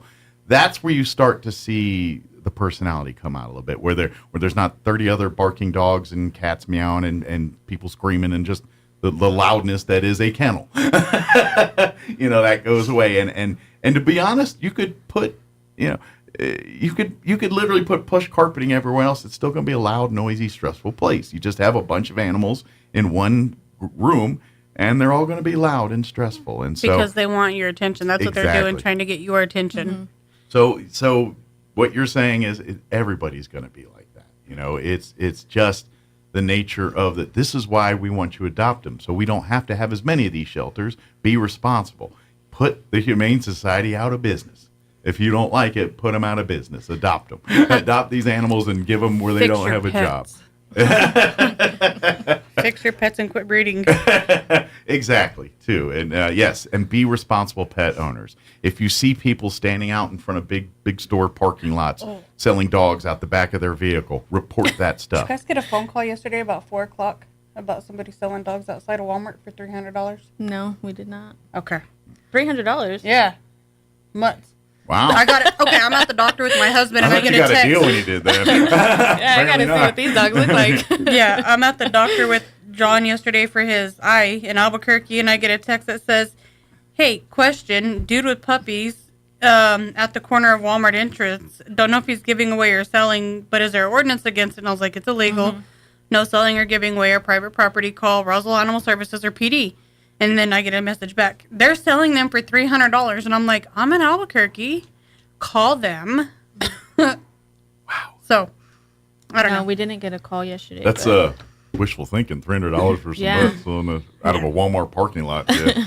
And they're always I feel like out they there. didn't sell too many pets. I don't know. They're always out there, regardless. Yeah, report that stuff, please. Get because that's part of the problem here. People, people all the time. I don't know how many times I hear people say, "Oh, I'll get them fixed. I'm just going to have them do 1 litter first." Like, why? Why? Yeah. What's the point of that? And then struggle to get rid of the litter. Like, exactly. They think they're cash machines or something. I don't know. Then eventually end up at animal control. and hence the pickle we're sitting in today. You know, that's what we're doing. So report that stuff. And then, like we said, if you get the vouchers for the spay and neuter at animal control, go get go get a spayed or neutered. Trust me, you will save yourself a lifetime of headache. And this is something Crystal and I have talked about every time. It's a healthier option for the dogs and cats to be spayed or neutered. A lot of the cancers and some of the life-threatening diseases that some of these animals can get, they're more susceptible to it with sexually active parts. Once they sterilize that stuff, that risk factor goes away. So we had one of the dogs that we had got from a hoarding house, like back in November. The lady had let her have litter after litter after litter, and so she was fixed because when we got her, she was having issues. And then she got adopted, and the lady called us to tell us that even though finally after getting fixed and not having puppies, she had to have a mastectomy because she had breast cancer. Oh, wow. So, even getting them fixed, it does help them, but the fact that you allowed them to breed still puts them at life's danger. Yeah. It puts the thought in the room, so to speak, biologically here, I guess. But so that's another good reason to have your pet spayed or neutered, and not breed.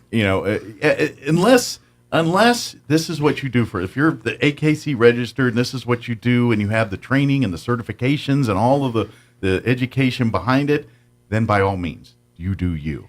But most of us don't have any of that stuff, and I get it. We live in the country, and there's country living and country lifestyle, but when it comes to animals and this, we got to do this Roswell has had too much of it done the other way, and this is the problem we're sitting in. put it this way. Albuquerque takes pets from us. A town that's got 10 times more crime, more everything else. They need pets from us because we can't do ours right. That should tell you something. When we overpopulate other places because of the amount of pets that come here. We need to be better about this. And it all comes down to we the people. We can sit up here and have animal control and the Humane Society and any other entity tell you till you're blue in the face, have your pets spay and neuter. You actually have to go and do this stuff. If you adopt a pet, be the responsible pet owner. If you see someone not being a responsible pet owner, report it. Do something about it. If you saw someone beating your kid in the street, you'd probably call the police. Why not do the same thing if you see a dog getting the same kind of treatment? Just saying. That's the life we live in. Think about it that way. And for the love of God, as the warmer weather gets, as the weather's getting hot, do not walk your dogs in the middle of the day when the sun is out. Mornings, evenings, stay off the concrete.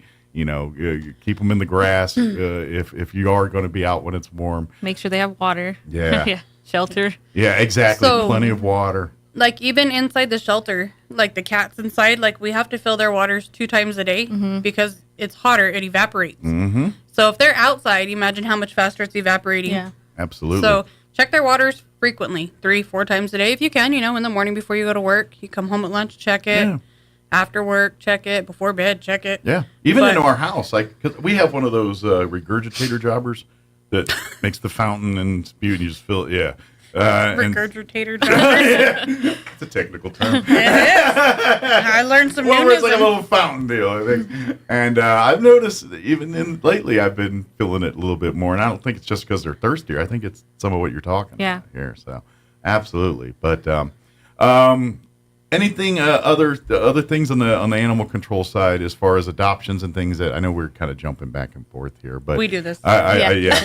But I do want to. We kind of talk the Humane Society's rules and policies all the time. I want to make sure we get people understanding what to expect when they go to animal control here to adopt. I do want to say that we have over 25 dogs right now. Okay. That are spayed and neutered. So they're and ready to go vaccinated. Home. Yeah, so they're ready chipped to and go. Updated and ready to. We already microchipped them, so they're ready to go. They just got to update it with your information. Had them spay or neutered, do they have to reimburse you for that, or is it just $1? It's just $1. So you just pay the adoption fee, basically. Yeah. So Best Friends worked with Call. Oh, and okay. Got some the dogs animal fixed show, for us. animal Yeah. society. They kind of partnered to help cut that cost a little bit here. So love that. What kind of dogs?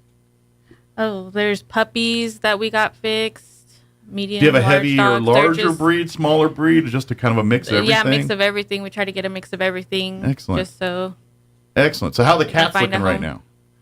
Cats, we do have cats that are fixed as well. Okay. That are just $1 to adopt. That are in the cat room. Okay. That are adoptable, and then we have, of course, our TNR cats. Excellent. I know with the Humane Society, you can go online and see pets. Is there a city website that they can go see the pets that are at the shelter right now? So too? Facebook is starting to be updated daily on strays that come in. Okay. And adoptable. So if you lose a dog, check back frequently on there. Maybe you might see its smiling face on the Facebook page. And come get your animal. Are you still posting on 24 Pet Connect? Yes, and 24 Pet Connect. Okay. So anything we enter in Chameleon that we intake, it's going to be updated on 24petconnect.com. Excellent. And it updates every hour. Excellent. And by the way, too, I'd also recommend, even though, we do have an ordinance where you have to get your pets microchipped, Mm-hmm. there ain't nothing wrong with old school, too. Microchip them and then have the collar with the name and your rabies tag and all that on there, too. Go to wherever you go to get Petco, wherever to go buy the little tag with your dog's name and phone number on it too, because obviously your neighbors probably don't have a pet scanner if they see the dog running loose, but they see the tag. Oh, that's Bob's dog. Yeah. Here, let me call Bob. So Petco has a tag maker, Walmart has a tag maker, and now Ace Hardware has a tag maker. Excellent. So Very we good. have a tag maker as well. With our adoptions, we do offer them Okay. for So free. you can you get a bone or a heart or like a little shaped one? Yeah. Or a bell or whatever They get the to choose standard shapes are. You had to start with the bone, didn't you? Give a dog a bone. Sorry, I got my cat a bone one just for irony. I'm just kidding. Just so he gets picked on by the other cat.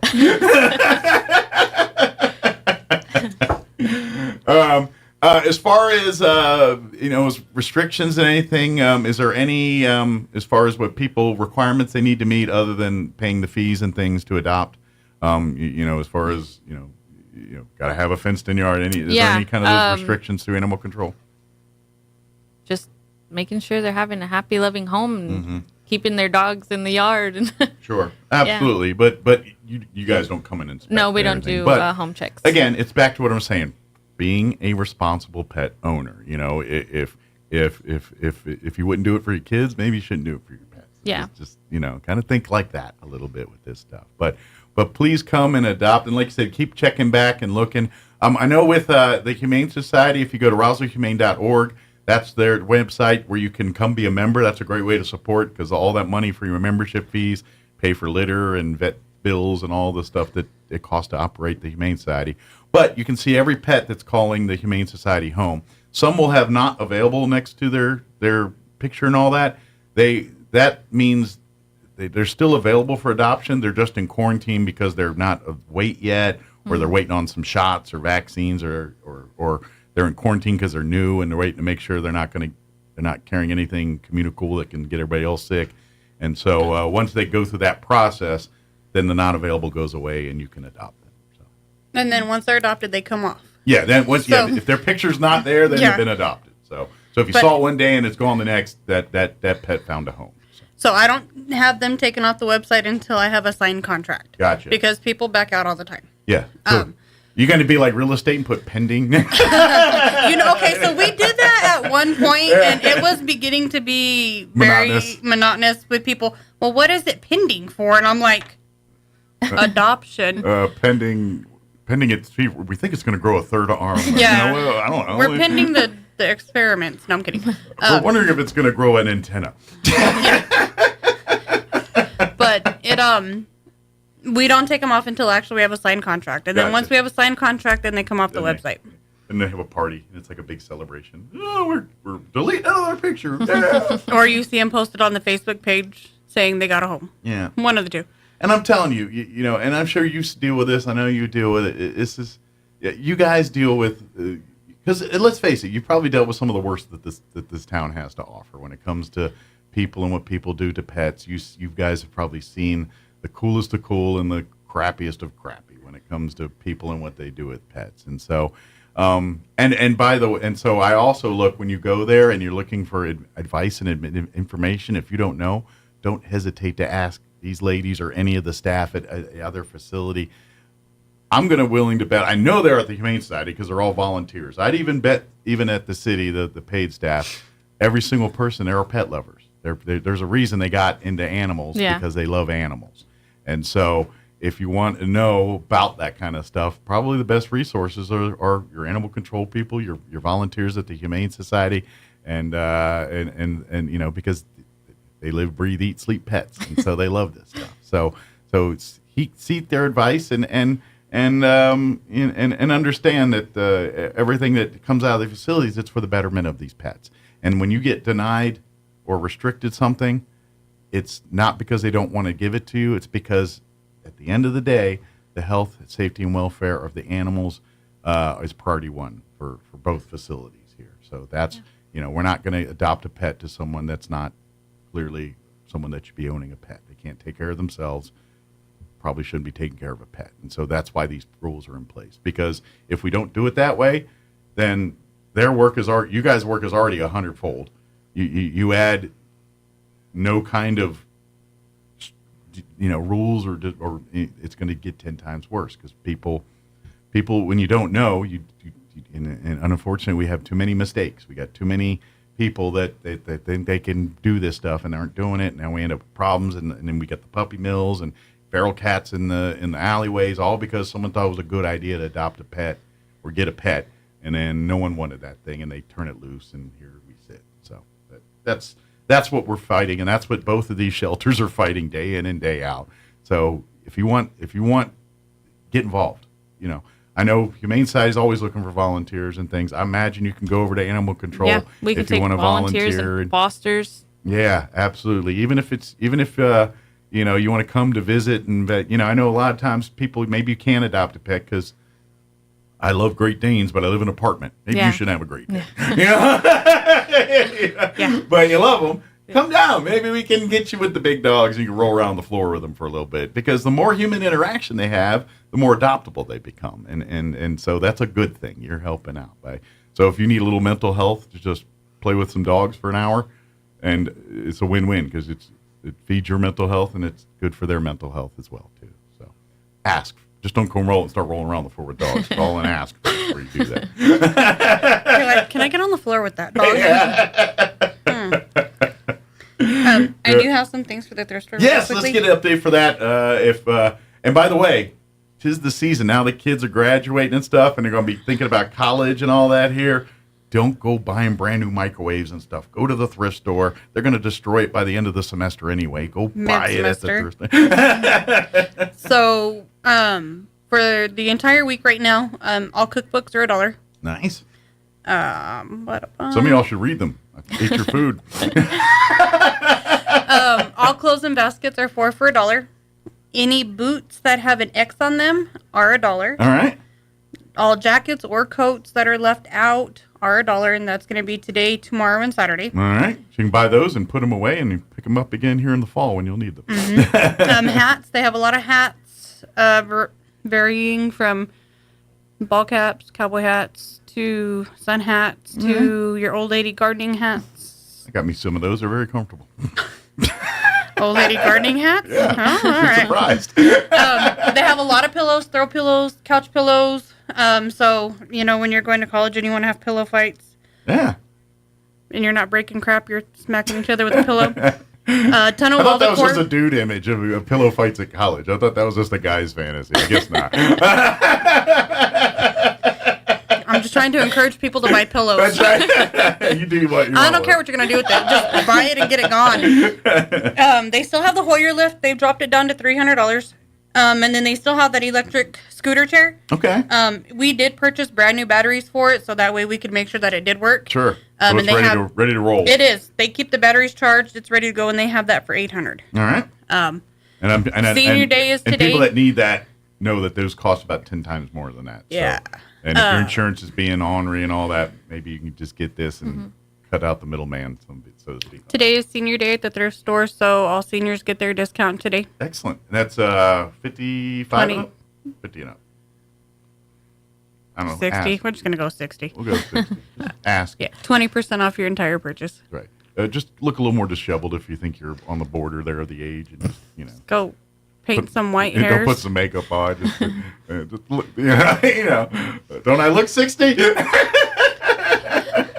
I am 59 and 364 days. That's right. But, yeah, just shop. That helps us tremendously. If you have Every dime donations, you spend goes back to the animal. call and make arrangements. We are in the process of getting signs that say no dumping. Because the amount of people that are dumping their trash off again. Yeah, it's bad. Every week there's a video that you guys pretty much put The up. second we leave work, I turn on my cameras, and people are pulling up and either taking the stuff that somebody had just dropped off or they're dumping. Yeah. And then we have to go clean it up. They spread it throughout the park. We have to keep that clean, too, because that's city property. And a it's lot not of times fair. they're breaking things on top of that. Fences, cameras, whatever. Yeah. So. And it's costing more money for us to be able to have the place than it is for anything else. Even with your best of intentions of you bringing something, because of what happens, it'll end up costing the Humane Society money, not making them money. So if there's any retired veterans that would like to hang out and do some security in the evenings, we're going to be looking to try to get somebody set up in the parking lot to keep people from coming after hours. Excellent. So anybody like that want to volunteer some time? Call me. Apply within. So, good deal. If anybody has any questions about anything at animal control, what's the best way to get a hold of you guys? Come by or give us a call. Okay. 575-624-6722. And like you said, we do have a Facebook page now that people can go to and see some pets that are ready for homes or pets that are lost and looking for their home. You'll see that on there too. And if you've lost a pet, you should like and follow and check back there. And hopefully maybe someone found them and brought them to the place where you can pick them up, like Animal Control or Humane Society here. So good deal. And then, of course, RoswellHumane.org. Give out the numbers for the thrift store and the shelter as well, too. The thrift store is 623-9210, and the kennels are 622-8950. Good deal. Come out and support. Support them both. And like we say every time, if there's not a pet that just doesn't resonate with you in one facility, walk right next door to the other.